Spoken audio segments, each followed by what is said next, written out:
কুরবানি যে আমরা করি, গরু ছাগল কুরবানি দেই, আমরা তো ফিলিংসই বুঝি না যে আসলে আমরা কি করতেছি, কেন করছি, কার স্মৃতিতে করছি, না করলে কি হতো। কারণ এখানে সবচেয়ে বড় কথা ছিল নিজের জীবন কুরবানি করা, নিজের জীবনটা কুরবানি করা। নিজের জীবন না আছে, আল্লাহ আমার কাছে একটা খাসি চেয়েছেন, একটা গরু চেয়েছেন, একটা বাহিমাতুল আনআম চেয়েছেন। এখানে তো আমার নিজের জীবনটাই দেওয়ার কথা ছিল। ওটা না নিয়ে আল্লাহ পাক বলেছেন যে বাহিমাতুল আনআম একটা দিলেই হবে, তোমার কাছে ওটার গোশতও চাই না, চামড়াও চাই না, কিছুই চাই না, তাকওয়াটুকু চাই। তাতেই এত কথা। এটা দামি বা কত? 10-15 হাজার, বা একটা গরুর 50,000, 60,000, 1 লাখ টাকা। 1 লাখ টাকাকে আপনি সন্তানের মূল্য দিয়ে হিসাব করতে পারবেন? তো এখানে মূল জিনিসটাই হচ্ছে আল্লাহ পাকের হুকুম। আল্লাহ পাকের হুকুমই সবচেয়ে বড় কথা। এখানে নেকিটা বড় কথা না, বড় কথাটা কি? আল্লাহর হুকুম। আল্লাহ পাকের হুকুমের পিছনে কি নেকি আছে এটা আমি সংখ্যা দিয়ে কাউন্ট করতে পারবো না। আল্লাহ পাক হুকুম দিয়েছেন মানে সেখানে ইনফিনিটিভ নেকি আছে। ওটা 1 লক্ষ, 2 লক্ষ, 5 লক্ষ দিয়ে হিসাব করা যাবে না। এখানে কেন কুরবানি করছি? আল্লাহর হুকুম। যুক্তি বিজ্ঞান দর্শন খোঁজার দরকার নেই তো আমার। তো এবার আল্লাহ রাব্বুল আলামিন কিভাবে বলছেন কোরআনে?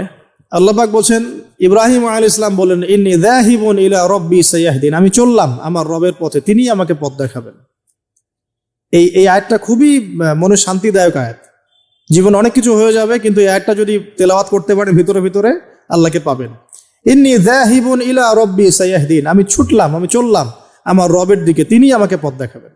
রব্বি হাবলি মিনাস সালিহিন, আল্লাহ আমাকে সুসন্তান দান করুন, সালেহীন সন্তান দান করুন। ফাবাশশারনাহু বিগুলামিন হালিম, আল্লাহ বলছেন আমি তাকে সহনশীল সন্তান দান করলাম, সহনশীল সন্তান দান করলাম। এবার ফালাম্মা বালাগা মাআহু সা'য়া, এবার যখন বাচ্চাটা বাবার সাথে দৌড়াদৌড়ি করা শিখলো, মানে এই যে 10, 12, 14 বছর বয়স, এই সময় বাচ্চাগুলো আরো বেশি আকর্ষণীয় হয়। শেষ বয়সের বাচ্চা, এত দোয়া করার পরে একটাই বাচ্চা, একটাই ছেলে, শেষ বয়সের, কেবল বড় হচ্ছে, বাবার সাথে মানে দৌড়াদৌড়ি করতে শিখছে, সন্তানের প্রতি বাবার ভালোবাসা আরো গাঢ় হচ্ছে। আল্লাহ পাক তখনই পরীক্ষা নিলেন, যাতে দেখতে চান আল্লাহ পাক আমার ভালোবাসা বেশি না তোমার সন্তানের প্রতি ভালোবাসা বেশি। সন্তানকে পেয়ে আবার আমাকে ভুলে যাওনি তো? সুবহানাল্লাহ, সুবহানাল্লাহ। এবার ফালাম্মা বালাগা মাআহু সা'য়া, যখন সন্তান ছোটাছুটি করা শুরু করলো, দৌড়াদৌড়ি করতে শিখলো, ক্বালা ইয়া বুনাই, ইব্রাহিম আলাইহিস সালাম বলছেন, হে আমার সন্তান, ইন্নী আরা ফিল মানামি আন্নী আযবাহুকা, আমি আমার স্বপ্নে দেখেছি আমি তোমাকে জবাই করছি। এই কথাটা কিন্তু তিনি গিয়েই তাকে বলেন নাই, তিনি সন্তানকে নিয়ে হাঁটছেন হাঁটছেন হাঁটছেন, কাবাগর থেকে প্রায় 8 কিলোমিটার দূরে চলে গেছেন, যেখানে কুরবানি করি মিনা প্রান্তরে 8 কিলোমিটার দূরে চলে গেছেন। সেখানে গিয়ে তিনি বলছেন যে বাবা আমি স্বপ্ন দেখেছি আমি তোমাকে জবাই করছি। আগে কিন্তু বলেন নাই যে আমি স্বপ্ন দেখেছি তোমাকে জবাই করছি, চলো আমার সাথে। জেনে ইসমাইল আলাইহিস সালাম জেনে শুনে যাননি ওখানে যে আমাকে ওখানে গিয়ে জবাই করবে আব্বা, অ্যাটেম্প্ট নিবে। তিনি আগে জানতেন না, ইসমাইলও আগে জানতেন না। যখন তাকে নিয়ে গেছেন, ওই স্পটে নিয়ে গেছেন যে যেখানে জবাই করবেন বা মনস্থ করেছেন, ওইখানে গিয়ে তিনি বলছেন যে ইন্নী আরা ফিল মানামি আন্নী আযবাহুকা, বাবা আমি স্বপ্ন দেখেছি আমি তোমাকে জবাই করছি। ফানজুর মাযা তারা, তোমার রায় কি আমাকে বলো, তুমি কি ভাবছো আমাকে বলো। যেমন বাবা, আর যেমন বাবা তেমন সন্তান হচ্ছে এখানে বড় কথা হবে, যেমন মা তেমন সন্তান। কারণ মা বলেছিল এক সময়, আপনি কোথাও যাচ্ছেন আমাদেরকে ছেড়ে, তাই না? মনে আছে? ও আচ্ছা, আল্লাহ আদেশ করেছেন, তাহলে আল্লাহ আমাদেরকে ধ্বংস করবেন না। ঠিক ওই রকম মায়ের গর্ভ থেকে এই সন্তান যে বলছে যে ইয়া বাতি, হে আমার আব্বা, ইফআল মা তুমার, আপনি করেন, আপনাকে যে আদেশ করেছে আল্লাহ পাক আপনি সেটাই করেন। সাতাজিদুনি ইনশাআল্লাহু মিনাস সাবিরিন, ইনশাআল্লাহ আপনি আমাকে ধৈর্যশীল পাবেন। একটা ছেলে আমাকে দেখেন এই জেনারেশনের, একটা ছেলে যে এইভাবে আল্লাহর জন্য জীবন দেওয়ার জন্য প্রস্তুত আছে। দেওয়ার দরকার নেই জীবন, আল্লাহর জন্য জাস্ট 5 ওয়াক্ত নামাজটা পড়ুক, আল্লাহর জন্য 5 ওয়াক্ত নামাজ পড়ুক, ফজর সহ, ফজর সহ আল্লাহর জন্য রেগুলার তাহাজ্জুদ পড়ে। জীবন দেওয়া বহুত দূরের কথা, এটা হাইয়েস্ট লেভেল, এটা আমি বলতে চাচ্ছি না। আল্লাহর জন্য কোরআনটা হিফজ করেছে, একটা পড়া হিফজ করেছে, বা অ্যাটলিস্ট আল্লাহর জন্য কোরআন তেলাওয়াত করা শিখেছে, জাস্ট রিসাইট করা শিখেছে। আল্লাহর জন্যে মানে কোনো মাদ্রাসায় বা কোনো ওস্তাদের কাছে বা কোনো কোর্সে 6 মাস, 1 বছর, 2 বছর পড়াশোনা করেছে। আল্লাহর জন্য একটু দাওয়াতি কাজ করেছে, আল্লাহর জন্য একটা বই লিখেছে, আল্লাহর জন্য দিন প্রতিষ্ঠার কিছু চেষ্টা করেছে, মানে আল্লাহর জন্য কিছু করেছে। এই এখনকার যে হিউজ জেনারেশনটা আছে, লাখ লাখ কোটি কোটি ছেলে মেয়ে, এখান থেকে আপনি আমাকে 5% ছেলে মেয়ে দেন, ইনশাল্লাহ দিন কায়েম করে দিব বাংলাদেশ, ইনশাল্লাহ। 5% দেন, খালি খুঁজে বের করে প্রত্যেকটা ঘরে ঘরে একটা করে এরকম ছেলে আছে নাকি, যে বলতে পারে যে ইয়া আবাতি ফাআল মা তুমার সাতাজিদুনি ইনশাআল্লাহু মিনাস সাবিরিন। কি শিক্ষা মা দিয়েছেন ছেলে সন্তানকে, কি শিক্ষা মা দিয়েছেন সন্তানকে, কি শিক্ষা মা দিয়েছেন সন্তানকে। আর এরকম মাই বা কোথায় পাবেন এখন আপনি, এরকম মাই বা কোথায় পাবেন বাসায় বাসায়? সব স্টার জলসা জি বাংলা মা এখন, হ্যাঁ ঘরে ঘরে এগুলা মা সব এখন, স্টার জলসা মা, জি বাংলা মা, হলিউড বলিউড ঢালিউড সব ভর্তি। এদের তো কি, এদের জীবনটাই পাশবিক, এদের জীবনটাই পাশবিক। এমন মাদেরকে স্ত্রীদেরকে আমরা ঘরে নিয়ে আসতেছি যে স্বামীর হায়াত কমে রেখে দিচ্ছে একেবারে, সারাদিন দুনিয়া দুনিয়া দুনিয়ার দুনিয়া। তো হাজারের মতো মা ছাড়া কি ইসমাইলের মতো জেনারেশন আসবে কিনা বলেন দেখি? হাজেরা আলাইহিস সালামের মতো মা ছাড়া ইসমাইলের মতো জেনারেশন সম্ভব? আর ইসমাইলের মতো জেনারেশন না পেলে বাংলার জমিনে বা সারা বিশ্বে দিন প্রতিষ্ঠা হবে? কোনোদিনও সম্ভব না। তো ইসমাইল আলাইহিস সালামের এই কথার পরে, এই কথা যখন বাস বাবা তো এখন বুঝে ফেললেন যে আমার ছেলে তো যেই সেই ছেলে না, সে আবার ইনশাআল্লাহ বলেছে, ইনশাআল্লাহু মিনাস ফালাম্মা আসলামা ওয়া তাল্লাহু লিল জাবিন। আল্লাহ পাক এত চমৎকার করে কোরআনের মধ্যে মানে আয়াতগুলোকে নিয়ে এসেছেন, বালাগাত এত উঁচু মানের। ফালাম্মা আসলামা, যখন তারা দুজনে আত্মসমর্পণ করলো। কিসের সামনে আত্মসমর্পণ করলো? আল্লাহর হুকুমের সামনে আত্মসমর্পণ। এটাই ইসলাম। ইসলাম মানে কি? এই যে এইটা ইসলাম, আল্লাহর হুকুমের সামনে মাথা নত করার নাম ইসলাম। আর আমরা তো প্রত্যেকটা কাজের পিছনে লজিক খুঁজি। নামাজ কেন পড়তে হবে, রোজা কেন রাখবো, যাকাত কেন দিব? তো তোমাকে কেন খুঁজতে কে বলেছে? আল্লাহ বলেছেন তাই করব, রাসূল বলেছেন তাই করব। আল্লাহ নিষেধ করেছেন তাই করব না, রাসূল নিষেধ করেছেন তাই করব না। এত যুক্তি দর্শনের কি দরকার? সব তো আমার মাথায় ধরবে না। এই যে ফালাম্মা আসলামা, এই যে ইসলাম শব্দটা এখানে আছে, ফালাম্মা আসলামা, যখন তারা দুজন ইসলাম কবুল করলো না, এখানে যখন তারা দুজন আত্মসমর্পণ করলো, আল্লাহর হুকুমের সামনে মাথা নত করলো, ওয়া তাল্লাহু লিল জাবিন, ডান দিকে উপর করে কাত করে শুইয়ে দিল সন্তানকে, জবাই করার সময় যেমন করে শোয়াই আমরা, ব্যাস এই পর্যন্ত ঘটনা। তারপরে আল্লাহ পাক বলছেন ওয়ানাদাইনাহু ইয়া ইব্রাহিম, তখন আমরা ইব্রাহিমকে আওয়াজ দিলাম, হে ইব্রাহিম, হে ইব্রাহিম, হে ইব্রাহিম, কদ সাদ্দাকতা রুইয়া, তুমি তোমার স্বপ্নকে সত্যায়ন করেছো, তুমি তোমার স্বপ্নকে সত্যায়ন করেছো। দেখেন, এটা স্বপ্ন, এটা কিন্তু জিবরাইল আলাইহিস সালাম এসে সরাসরি ওহীও করেন নাই, যে যেমন এসে সরাসরি বলা যে আপনার সন্তানকে কুরবানি করতে হবে। কিন্তু স্বপ্ন, এটা আরো বড় পরীক্ষা। কারণ স্বপ্ন, শয়তান ওই সময় 3 বার পাথর নিক্ষেপ করেছে না, শয়তান বোঝানোর চেষ্টা করেছে এটা তো স্বপ্ন, ভুলও হতে পারে, এটা তো স্বপ্ন, মিথ্যা স্বপ্নও দেখতে পারো। তখন তিনি 3 বার শয়তানকে পাথরও মেরেছেন, মনে আছে? ওইটা কিন্তু হাজিরা এখনো করছেন না? দেখেন আরো বড় পরীক্ষা। এখানে কিন্তু সরাসরি জিবরাইল আলাইহিস সালাম এসে বলেন না যেটা করেন, বরং স্বপ্নের মধ্য দিয়ে মেসেজ দেওয়া হচ্ছে। এখন তো আমরা অনেকে স্বপ্নের স্বপ্নের অস্তিত্ব অস্বীকার করি। স্বপ্ন সত্য হতে পারে অনেকেরই, অমুসলিমেরও স্বপ্ন সত্য হতে পারে। ইউসুফ আলাইহিস সালামের ওই 2 বন্দী মুসলিম ছিলেন না যারা স্বপ্ন দেখেছিলেন যে আমার মাথা থেকে রুটি খেয়ে ফেলা হচ্ছে, আমি শরাব পান করাচ্ছি, তারা কিন্তু মুসলিম ছিলেন না। ওই রাজাও মুসলিম ছিল না যে রাজা স্বপ্ন দেখেছে দুর্ভিক্ষ হবে। তো স্বপ্নের সত্যতা আছে, তবে সেটা সত্য স্বপ্ন একরকম, মিথ্যা অলিক স্বপ্ন আরেক রকম। আর নবীগণের স্বপ্ন কি হয়? ওহী হয়। নবীগণের স্বপ্ন এক প্রকার, ওহী হয়। এবার যখন পাশ ফিরিয়ে দিলেন, আল্লাহ পাক ডাকলেন, ফানাদাইনাহু ইয়া ইব্রাহিম কদ সাদ্দাকতা রুইয়া, আপনি আপনার স্বপ্নকে সত্যায়ন করেছেন। কদ সাদ্দাকতা রুইয়া, এটা ছিল আল্লাহর পক্ষ থেকে একটা বড় পরীক্ষা। ওয়া ফাদাইনাহু বিযিবহিন আযীম, এখানে আসছে এটা, ওয়া ফাদাইনাহু বিযিবহিন আযীম। এরপর আল্লাহ পাক সেখানে একটা মহান কুরবানি দিলেন। এই যে আমাদের কুরবানির সুন্নাত আসলো, ওয়া তারাকনাহু লিল আখিরিন, এবং পরবর্তীদের জন্য এই সুন্নতটাকে আমি রেখে দিলাম। সুবহানাল্লাহ, মানে কিয়ামত পর্যন্ত এখন এই সুন্নাত থাকবে ইনশাআল্লাহ। কদ সাদ্দাকতা রুইয়া ইন্না কাযালিকা নাজজিল মুহসিনিন, ইয়াউল মুবিন। হ্যাঁ, وفديناه بذبح عظيم وتركناه للآخرين سلام على إبراهيم এবার শেষে আসছে ইব্রাহিম আলাইহিস সালামের প্রতি শান্তি বর্ষিত হোক সালামুন আলা ইব্রাহিম আমরা বলি সালামুন আলা ইব্রাহিম আলাইহিস সালাম এবার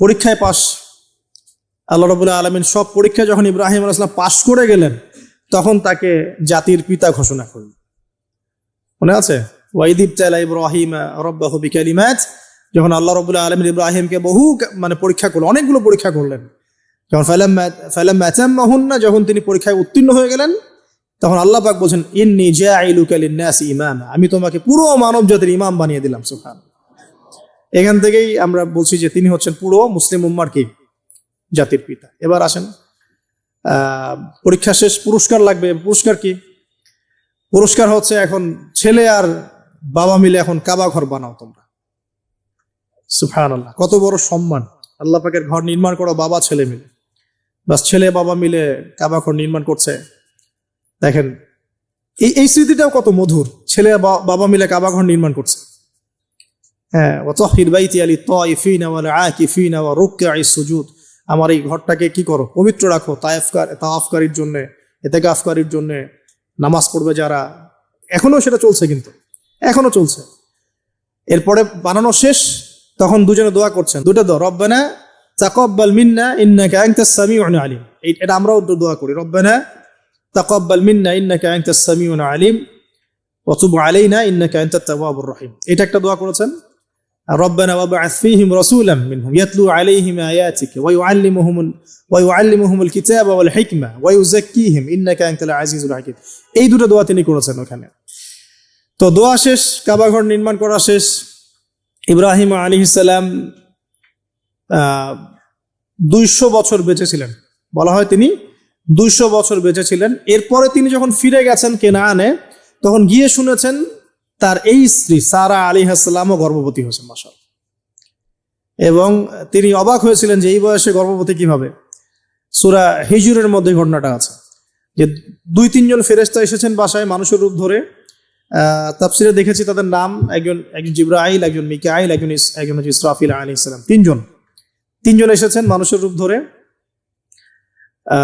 এবং ইব্রাহিম আলাইহিস সালাম বাছুর ভুনা করে দিয়েছেন খেতে ইব্রাহিম আলাইহিস সালামকে কিন্তু এই জন্য বলা হয় মেহমানদেরও পিতা বলা হয় খুবই মেহমানদারি করতেন তিনি খুব বেশি মেহমানদারি করতেন আরবে এই ট্রেডিশনটা এখনো আছে মেহমানদারি করার ট্রেডিশনটা এখনো আছে তো তারা হাত বাড়িয়ে খাচ্ছে না এটা দেখে তিনি ভয় পেলেন তখন তিনি বললেন যে ভয় পাওয়ার কোনো কারণ নাই তারা বললেন ভয় পাওয়ার কোনো কারণ নাই আমরা এসেছি লুতের কওমের কাছে ওই কওমের উপরে আযাব অবধারিত হয়ে গেছে এবং আমরা সেখানে আল্লাহর গজব ফেলবে তো এরপরে কি হলো ওটা তো আপনারা জানেন এখানে সুসংবাদ দিয়েছিলেন যে আপনার স্ত্রী সারা তিনি সন্তান জন্ম দিবে ইনশাআল্লাহ তো সারা আলাইহিস সালাম তিনি অবাক হয়েছেন যে এই বয়সে কিভাবে তখন তারা বলেছেন আল্লাহর রহমত থেকে কি আপনি অবাক হচ্ছেন তার গর্ভে এরপরে জন্ম নিল ইসহাক আলাইহিস সালাম ইসহাক আলাইহিস সালামের পরে আসছে ইয়াকুব আলাইহিস সালাম তারপরে ইয়াকুব আলাইহিস সালামের আরেকটা নাম হচ্ছে ইসরাইল তার নামে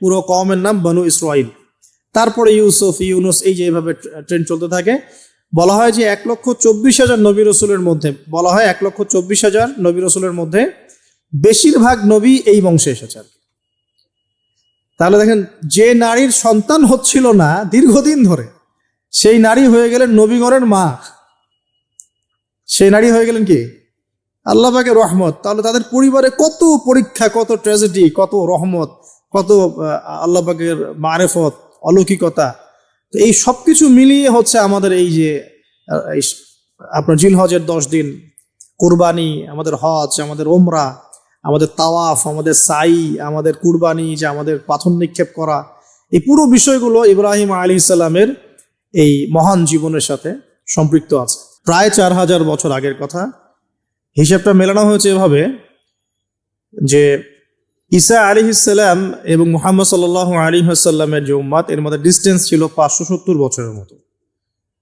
আবার মুহাম্মদ সাল্লাল্লাহু আলাইহি ওয়াসাল্লামের উম্মতের 1444 বছর চলে গেছে এটা কাউন্ট করা যায় আর এর আগে ঈসা আলাইহিস সালাম থেকে ইব্রাহিম আলাইহিস সালামের ডিসটেন্সটা হচ্ছে 2000 বছর এই ক্যালকুলেশন করলে বোঝা যাচ্ছে যে প্রায় 4000 বছর আগের কথা, বা 4014 বছর আগের কথা। গল্প শুনতে আমাদের ভালো লাগে তো নাকি? গল্পের মাধ্যমে অনেক কিছু জানা যায় আর কি। আজকে গল্পটা কিন্তু একটু ইউনিক। আজকে থেকে প্রায় 4014 বছর আগের কথা। একটা চমৎকার সভ্যতা ছিল, ঐতিহাসিক সভ্যতা, তার নাম ছিল ব্যাবিলন।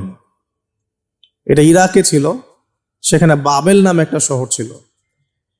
আমরা অনেকে জানি না যে বর্তমান বাগদাদ হচ্ছে সেই বাবেল নগরী। বর্তমান বাগদাদ হচ্ছে সেই বাবেল নগরী। আর বাবেল সম্পর্কে আল কোরআনে কিন্তু আয়াত আছে।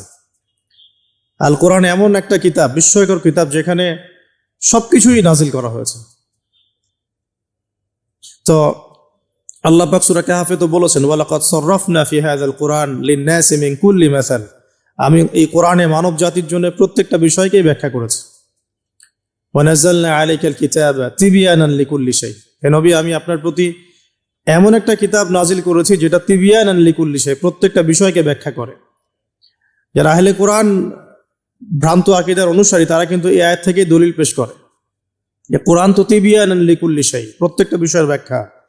তার নতুন করে হাদিসের কি প্রয়োজন আছে? এটা আমাদের আলোচনার টপিক না, আমরা ওদিকে যাচ্ছি না। তো আল্লাহ পাক কোরআনে কিন্তু বাবেল নগরীর কথা বলেছেন। সূরাতুল বাকারার 101-2 আয়াতগুলোতে আছে। এই বাবেল নগরী তৎকালীন সময়ে জাদুবিদ্যার একটা আকড়া ছিল আর কি। এর আগে আমরা জানি সুলাইমান আলাইহিস সালামের সময় ওই হারুত আর মারুত দুজন ফেরেশতাকে দিয়ে মানুষকে পরীক্ষা করা হয়েছিল। এই ঘটনাটা সূরা বাকারার 101-2 আয়াতগুলোর মধ্যে আছে, দেখে নিয়েন। আমি রেফারেন্সগুলো বলে দিলাম। এখানে এই বাবেল নগরীর কথাটা আছে, ঠিক আছে? তো এই নগরীতে প্রায় 4014 বছর আগে একটা ফুটফুটে সুন্দর শিশু জন্ম নেয়। দেখতে খুবই সুন্দর, অমায়িক, দেখলেই মানে মন কেড়ে নেয়ার মতো সুন্দর। এমন কিছু বাচ্চা থাকে কিন্তু দেখলে আদর করতে ইচ্ছা করে, মন কেড়ে নেয়ার মতো, ইউনিক, সবার চেয়ে আলাদা। এবং জন্ম নিয়েছে সে এমন একটা পরিবারে, যেই পরিবার তৎকালীন সময়কার যে জালেম শাসক নমরুদ, তার প্রধান পুরোহিত, তার নাম আজার। তৎকালীন বাবেলের শাসনকর্তার নাম হচ্ছে নমরুদ এবং তার প্রধান পুরোহিতের নাম আজার। তার ঘরেই জন্ম নিয়েছেন এই তাওহীদের শেকর ইব্রাহিম আলাইহিস সালাম। আল্লাহ পাকের কি মানে, আল্লাহ পাক কি না করতে পারেন। যেখানেই আবু জেহেল সেখানেই মুহাম্মদ সাল্লাল্লাহু আলাইহি ওয়াসাল্লামের জন্ম হয়। যেখানেই নমরুদ সেখানেই ইব্রাহিমের মতো মানুষ আসেন।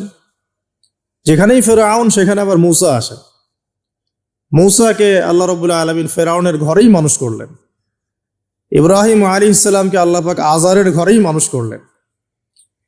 আজকে আমরা দেখি এরকম সিটি অফ আখিরুজ্জামানে কিছু কিছু দিনী বোন চেহারা না দেখানোর জন্য আন্দোলন করছে। চিন্তা করতে পারেন, যেখানে যত বেশি জাহেলিয়াত সেখানে তত পাক্কা মুসল্লি জন্ম নেবে, মুমিন জন্ম নেবে ইনশাআল্লাহ। যেখানে যত বেশি জাহেলিয়াত সেখানে তত শক্তিশালী মুমিনদের জন্ম হবে ইনশাআল্লাহ। তো এখন তৎকালীন নমরুদ যে সভ্যতার অধিবাসী ছিল, এই সভ্যতাটাকে আমরা বলি কালাডীয় সভ্যতা। এটাকে কালাদীয় সভ্যতা বলা হয়। এটা মূলত জাদুর জন্য একটু বিখ্যাত ছিল, যেটা রেফারেন্স আমি দিলাম সুলাইমান আলাইহিস সালামের যুগ থেকে। এখানে আজারের ঘরে জন্ম নিয়েছেন আমাদের নবীগণের পিতা, মুসলিম জাতির পিতা ইব্রাহিম আলাইহিস সালাম। সুবহানাল্লাহ। বলা বাহুল্য যে নমরুদ কিন্তু 400 বছর বেঁচে ছিল এবং 400 বছর হায়াত পাওয়ার পরে সে মনে করছিল যে সে কখনো মারা যাবে না। এরপরেই সে নিজেকে খোদা দাবি করা শুরু করেছে আর কি। এই বাচ্চা ছেলেটা বড় হতে লাগলো। যারা সমাজকে পরিবর্তন করে তারা কিন্তু সমাজের স্রোতে গা ভাসায় না। নবী সাল্লাল্লাহু আলাইহি ওয়াসাল্লামের জন্মটা একটু মিলাই এটার সাথে। আমাদের নবীও ঠিক এরকমই একটা সমাজে জন্ম নিয়েছেন। ইব্রাহিম আলাইহিস সালাম যেমন জন্ম নিয়েছেন শিরকে ভরা সমাজে, চতুর্দিকে মূর্তি পূজা হচ্ছে, ইভেন তার বাসায় তার বাবা হচ্ছে মূর্তি পূজারীদের সর্দার, তার ঘরে তিনি জন্ম নিয়েছেন। ঠিক তেমনি রাসূল সাল্লাল্লাহু আলাইহি ওয়াসাল্লাম যে মক্কায় জন্ম নিয়েছেন, সেই মক্কা ছিল শিরকের আকরা। সেখানে লাত, উজ্জা, হবল, মানাতের পূজা হতো, সুদ ছিল, জিনা ছিল, ব্যভিচার ছিল, মাদক ছিল, গোত্রীয় হানাহানি ছিল, নারীর অবমাননা ছিল। এরকম আইয়ামে জাহিলিয়াতেও নবী সাল্লাল্লাহু আলাইহি ওয়াসাল্লাম জন্ম নিয়েছেন।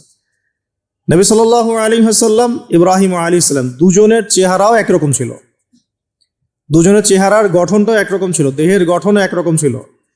মেরাজের রাতে নবী সাল্লাল্লাহু আলাইহি ওয়াসাল্লাম দেখে এসেছিলেন যে ইনি কে, যাকে দেখতে হুবহু আমার মতো লাগছে। জিবরাইল আলাইহিস সালাম বলেছেন, ইনি আপনার পিতা ইব্রাহিম আলাইহিস সালাম। সুবহানাল্লাহ। ঠিক তেমনি আমরা খেয়াল করে দেখি যে জীবনের যে চড়াই উতরাই, পারিবারিক জীবন, সামাজিক জীবন, হিজরতের জীবন, দিন প্রতিষ্ঠা ইত্যাদি, প্রত্যেকটা ডিপার্টমেন্টেও ইব্রাহিম আলাইহিস সালাম আর মুহাম্মদ সাল্লাল্লাহু আলাইহি ওয়াসাল্লামের মধ্যে একটা চরম মিল আছে। এটা আমরা আস্তে আস্তে এই গল্পের ভিতরে গেলে বুঝতে পারবো। আর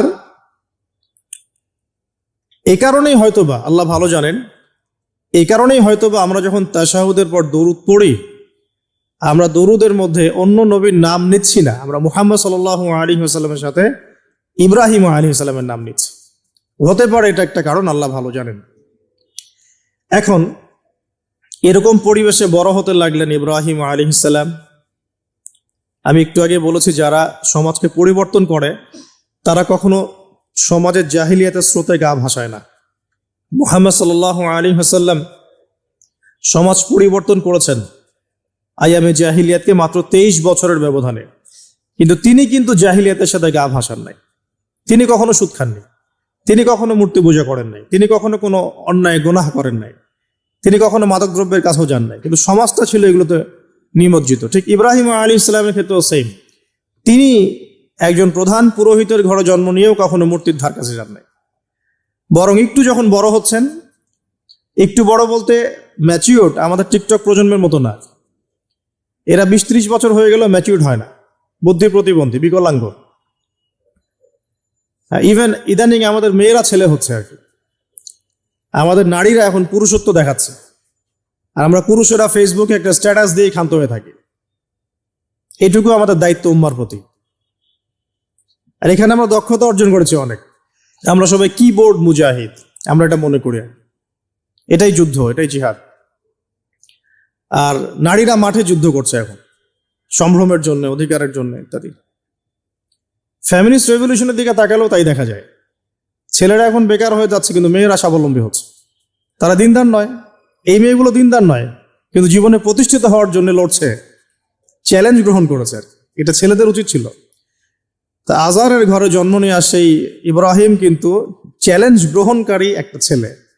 সে এখন তার পিতাকে বলছে, কি বলছেন আমরা একটু কোরআনের ভাষা শুনি। আল্লাহ রাব্বুল আলামিন বলেছেন সূরা মারিয়ামের মধ্যে এসেছে ঘটনাটা 41 থেকে 45 নম্বর আয়াতের মধ্যে। আল্লাহ পাক বলছেন, ওয়াজকুর ফিল কিতাবি ইব্রাহিম বা'দা আউযু বিল্লাহি মিনাশ শাইতানির রাজীম। হে নবী মুহাম্মদ সাল্লাল্লাহু আলাইহি ওয়াসাল্লাম, আপনি এই কিতাবে ইব্রাহিমের ঘটনা বর্ণনা করুন। ইয ক্বালা লিআবিহি, যখন ইব্রাহিম তার বাবাকে বললেন, তার বাবা মানে আজারকে বললেন, ইয়া আবাতি, হে আমার বাবা, লিমা তা'বুদু, তুমি কেন ইবাদত করো এমন সত্তার, মা লা ইয়াসমাউ, যে শুনতে পারে না, ওয়ালা ইউবসিরু, দেখতেও পারে না, ওয়ালা ইউগনি আনকা শাইআ, তোমার কোনো উপকার করতে পারে না। একটা ছেলে যার বয়স হবে 15 থেকে 20, হয়তো বা হাইয়েস্ট, তার কাছে কি এমন জ্ঞান আসলো যে সে তার বাবাকে এখন চ্যালেঞ্জ করছে। তার জ্ঞানতাত্ত্বিক যুদ্ধ শুরু হলো, আদর্শিক যুদ্ধ শুরু হলো বাবার সাথে। হে আমার বাবা, আপনি কেন এমন সত্তার ইবাদত করছেন যে শুনতেও পারে না? অসারতা দেখিয়ে দেওয়া হচ্ছে চোখে আঙ্গুল দিয়ে, দেখতেও পারে না, আপনার তো কোনো উপকারও করতে পারে না, কোনো ক্ষতিও করতে পারে না। ওয়ালাম ইউগনি আনকা শাইআ, ইয়া আবাতি, হে আমার বাবা, ইয়া আবাতি ইন্নী আখাফু আন ইয়ামাসসাকা আযাবুম মিনার রাহমানি ফাতাকুনা লিশ-শাইতানি ওয়ালিয়্যা, হে আমার বাবা, আমি ভয় পাচ্ছি যে আপনার উপরে না আবার আল্লাহ পাকের গজব নেমে আসে এবং আপনি শয়তানের ওলি না হয়ে যান। ওলি মানে কি? বন্ধু, বন্ধু, শয়তানের বন্ধু না হয়ে যান। ইয়া আবাতি ইন্নী ক্বাদ জাআনি মিনাল ইলম মা লাম ইয়াতিকা ফাত্তাবি'নি আহদিকা সিরাতান সাওয়িয়া। কি চমৎকার কথা! ছোট্ট ছেলেটা বলছে, হে আমার বাবা, আমার কাছে একটা জ্ঞান আসছে, জ্ঞান আমার কাছে একটা জ্ঞান এসেছে যেটা তোমার কাছে আসে নাই। ফাত্তাবি'নি, তুমি আমার অনুসরণ করো। আহদিকা, আমি তোমাকে পথ দেখাবো। সিরাতান সাওয়িয়া, সহজ সরল পথ দেখাবো তোমাকে। সন্তান বাবাকে নসিহত করছে। দেখুন, সন্তান বলছে, আমার কাছে এমন জ্ঞান এসেছে বাবা যেটা তোমার কাছে আসে নাই। তুমি আমাকে ফলো করো, আমার অনুসরণ করো, আমি তোমাকে পথ দেখাবো। Ego problem, ego. আজকেও যখন কম বয়সী কোনো মানুষ বেশি বয়সের কাউকে দাওয়াত দিতে যাবে, এরকম প্রবলেম ফেস করতে হবে। তার বাবা কি বললো, কেন ফেস করতে হবে, আল্লাহ পাক সেটা বলেছেন সূরা বাকারা। এই সূরাটা সূরা বাকারায় বলেছেন, ওয়াইযা কিলা লাহু ইত্তাকিল্লাহ। কিছু মানুষ আছে যাদেরকে যদি বলা হয় আল্লাহকে ভয় করুন, আখাযাতহুল ইজ্জাতু বিল ইসম, তাদের প্রেস্টিজে লাগে। এক কথায় কি, প্রেস্টিজে লাগে, প্রেস্টিজ নষ্ট হয়। আখাযাতহুল ইজ্জাতু বিল ইসম ফাহাসবুহু জাহান্নাম। আল্লাহ বলেন ওর জন্য জাহান্নামই যথেষ্ট। তো এখনকার সমাজে প্রবলেমটা আপনারা ফেস করবেন। যদি আপনার বয়স কম হয়, আপনার কাছে অনেক জ্ঞান থাকলেও মানুষ সমাজের নিতে যাবে না। আপনি ক্রিপ্টোকারেন্সি নিয়ে কথা বলছেন, এক শ্রেণীর ধর্মনেতাই আপনার পিছনে লেগে যাবে। আপনি ইসলামিক রেভলিউশন নিয়ে কথা বলবেন, ইসলাম এস্টাবলিশমেন্ট নিয়ে কথা বলবেন, ইউনিটি নিয়ে কথা বলবেন, উম্মার করণীয় নিয়ে কথা বলবেন। আপনি এই বয়সে, এত ছোট বয়সে আপনি উম্মার প্রবলেমসগুলো ফাইন্ড আউট করে সেগুলো সলিউশন নিয়ে কথা বলবেন, এত বড় সাহস আপনার? এটাই প্রবলেম। অথচ চমৎকার একটা বিষয়, আমাদের সমাজে এগুলো দেখা যায়, অন্য কোথাও দেখা যায় না। কোনো ড্রাইভারকে জিজ্ঞাসা করবেন, তার স্কিল সম্পর্কে জিজ্ঞাসা করবেন যে আপনার স্কিল কেমন। একটা অ্যান্সার দিবে সে, আমি 10 বছর থেকে চালাই, বা 15 বছর থেকে চালাই, আমি 27 বছর থেকে গাড়ি চালাই। মানে তার এই বয়সটাই হচ্ছে স্কিলের মানে দলিল, সার্টিফিকেট। এখন এরকম চলছে দিনী অঙ্গনেও। আমি 20 বছর থেকে ফতোয়া দিই, আমি 32 বছর থেকে ওয়াজ করি, আমি এই করি, আমি সেই করি। এই যে জাহির করা, আল্লামা তাকি উসমানী দামাত বরাকাতহু এবং তার যারা ছাত্ররা আছেন সারা উপমহাদেশে, স্পেশালি বাংলাদেশে, তাদের অনেকের সাথে আমি দেখা করেছি। তারা একটা নসিহত সবাই কমন ভাবে করেন। দেখি, নসিহতটা করেন যে কখনো নিজেকে জাহির করবা না, কখনো নিজেকে জাহির করবা না, তাহলে আল্লাহ তোমার ইলম কেড়ে নিবে। আর আমরা এখন দিনী অঙ্গনে জাহির করার জন্য ব্যস্ত। আমি এত বছর থেকে এটা করি, আমি অত বছর থেকে করি। অথচ এটা কোনো দলিল নয়, এটা কোনো সার্টিফিকেট নয়। এত বছর থেকে বলার পরেও ভুল হতে পারে, যেটা ভুল হবে সেটা শুধরে নিতে হবে। আর নবী সাল্লাল্লাহু আলাইহি ওয়াসাল্লাম যায়েদ বিন হারেসা রাদিয়াল্লাহু আনহুকে একটা কাফেলার সেনাপতির দায়িত্ব দিয়েছিলেন যখন তার বয়স মাত্র 17 বছর। কত বছর? 17 বছর বয়সী একজন তরুণ সাহাবী যায়েদ ইবনে হারেসা রাদিয়াল্লাহু আনহু, তিনি নেতৃত্ব দিচ্ছেন এমন সাহাবীদের যে সাহাবীরা তার চেয়ে বয়সে অনেক বড়। এমনকি এই অভিযান শেষ হওয়ার আগেই নবী সাল্লাল্লাহু আলাইহি ওয়াসাল্লাম ইন্তেকাল হয়। তার পরবর্তীতে আবু বকর সিদ্দিক রাদিয়াল্লাহু আনহু সেই অভিযান আবার চালানোর চেষ্টা করেন, আবার চালানোর জন্য মনস্থ করেন। তিনি আবার যায়েদ বিন হারেসা রাদিয়াল্লাহু আনহুকেই নেতৃত্ব দেন। এটা নিয়ে ওমর রাদিয়াল্লাহু আনহু তাকে কিছু কথা বলেন যে আপনি যায়েদ বিন হারেসাকে নেতৃত্ব দিচ্ছেন, বয়সে ছোট সাহাবী, তার পিছনে অনেক বড় বড় সাহাবী থাকবে, তারা তো তাকে নাও মানতে পারে, এটা কেমন হয়? বারবার তাকে ভেটো দিচ্ছেন। শেষমেশ আবু বকর সিদ্দিক রাদিয়াল্লাহু আনহু একটু রেগেই বললেন যে ইস্তা'মালাহু রাসূলুল্লাহ ওয়া আনতা তা'মুরুনি আন আনজি'হু। তাকে স্থলাভিষিক্ত করেছে স্বয়ং আল্লাহর রাসূল, আর তুমি এসে আমাকে বলছো আমি তাকে অপসারণ করব। সুবহানাল্লাহ। নবী সাল্লাল্লাহু আলাইহি ওয়াসাল্লাম যোগ্যতা দেখতেন মানুষের, কার যোগ্যতা কতটুকু আছে। তো ওই দিকে আমি ভিতরে ঢুকছি না। আমরা এখন সোশ্যাল অ্যাফেয়ার্সে যা দেখি যে আমরা যোগ্যতার চাইতে অন্যান্য বিষয়গুলোকে বেশি মূল্যায়ন করা শুরু করি। এতে করে তরুণরা উঠে আসতে পারে না, তরুণদের জার্নি অনেক টাফ হয়। এবং যারা স্পেশালি জেনারেল ব্যাকগ্রাউন্ড থেকে দিনের দিকে আসার চেষ্টা করেন, তারা পদে পদে হতাশ হয়। তাদেরকে বুকে নেওয়ার মানুষ খুব কম থাকে। কেন জানি তাকে মানুষ কাউন্টার মনে করে, এনিমি মনে করে, অন্তর্দাহ সৃষ্টি হয়, একটা জ্বালান হয়। হঠাৎ করে উড়ে এসে জুড়ে বসলো, উম্মার দায়িত্ব নিয়ে নিচ্ছে, কোত্থেকে আসলো এটা? এরকম একটা দৃষ্টিভঙ্গি আমরা দেখতে পারি আর কি। হয়তো কাম্য ছিল না এটা। বরং তরোয়ারি যত আপনি শান দিবেন তত ধারালো হবে। তো শান দিবে কারা? যারা তরোয়াল চালাতে পারে তারাই। যারা চালাতে পারে তারা যদি তরোয়ালকে ভোতা করে দেয়, তাহলে তো এটা দিয়ে আপনি জালেমের গর্দান কাটতে পারবেন না। তো যাই হোক, আমরা বেশি হাইথটের কথায় না যাই। আজার এখানে ছিলাম, দেখেন বাবাকে সন্তান উপদেশ দিচ্ছে। এবার বাবার উত্তরটা শোনেন। বাবা কেন গ্রহণ করলো না? বললাম প্রেস্টিজ ইস্যু। তুমি ছোট মানুষ হয়ে আমাকে এত বড় কথা বলো? হ্যাঁ, তখন বাবা বলছেন, আনতা আরাগিবুন আনতা আন আলিহাতিনা ইয়া ইব্রাহিম। হে ইব্রাহিম, তুমি কি আমাদের ইলাহগুলো, উপাস্যগুলো থেকে মুখ ফিরাচ্ছ? তুমি কি আমাদের উপাস্যগুলো থেকে মুখ ফিরিয়ে নিচ্ছ? আরাগিবুন আনতা আন আলিহাতিনা ইয়া ইব্রাহিম লাইন লাম তানতাহি, যদি বিরত না হও, ঠিক যেমন থ্রেট আমাদেরকে করা হয়, যদি বিরত না হও, লাইন লাম তানতাহি লাআরজুমান্নাকা লাইন লাম তানতাহি লাআরজুমান্নাকা রাহজান মালিয়া। তিনি বলছেন যে যদি বিরত না হও তাহলে তোমার মাথাটা পাথর দিয়ে মেরে ফাটিয়ে ফেলবো। আরজুমান্নাকা মানে রজম করবো। রজম মানে কি? যে কোমর পর্যন্ত গেথে পাথর মারা। বিবাহিত পুরুষ জেনা করলে যেটা শাস্তি হয়। লাইন লাম তানতাহি, যদি বিরত না হও, লাআরজুমান্নাকা রাহজান মালিয়া, দূর হও এখান থেকে বের হও হতভাগা। আমরা বলি না, দূর হও এখান থেকে, ঠিক ওই রকম। যদি ফিরে আসো ভালো কথা, না ফিরে আসলে রজম করে দিব, মাথা ফাটিয়ে ফেলবো পাথর দিয়ে মেরে। এখান থেকে দূর হও হতভাগা। কাকে বলছে এটা? ইব্রাহিম আলাইহিস সালামকে। এবার তিনি খুব নরম সরম মানুষ, শান্তিকামী মানুষ। তিনি বলছেন ক্বালা সালামুন আলাইক। এই সালামুন আলাইক কথাটা শিখে নেবেন, জীবনে অনেক ক্ষেত্রে কাজে লাগবে। সালামুন আলাইক মানে আপনার উপর শান্তি বর্ষিত হোক। যখনই আপনি কলিউশন অ্যাভয়েড করতে চাবেন, সালাম দিয়ে চলে আসতে হবে। সেটা পরিবারেও, সমাজেও, দিন প্রতিষ্ঠার ক্ষেত্রে। কেউ আপনাকে সমালোচনা করছে, গালিগালাজ করছে, গীবত তহমত করছে, আপনাকে নিয়ে এপিসোড বানাচ্ছে, মানে আপনি কি করবেন? প্রত্যেকটার কাউন্টার দিতে থাকবেন? তাহলে আপনার গোল নষ্ট হয়ে যাবে, আপনার গোল থেকে আপনি বিচ্যুত হয়ে যাবেন। এগুলো নিয়ে আপনাকে ব্যস্ত থাকতে হবে। তখন এগুলো নিয়ে উম্মাহ ব্যস্ত আছে বলেই এখন পর্যন্ত গোল অ্যাচিভ হয় নাই। আমরা এগুলো নিয়ে ব্যস্ত আছি বলেই এখনো গোল অ্যাচিভ হয় নাই। তো এই কারণে ইব্রাহিম আলাইহিস সালামের সুন্নাহ হচ্ছে সালামুন আলাইক, তোমাদের উপর শান্তি বর্ষিত হোক।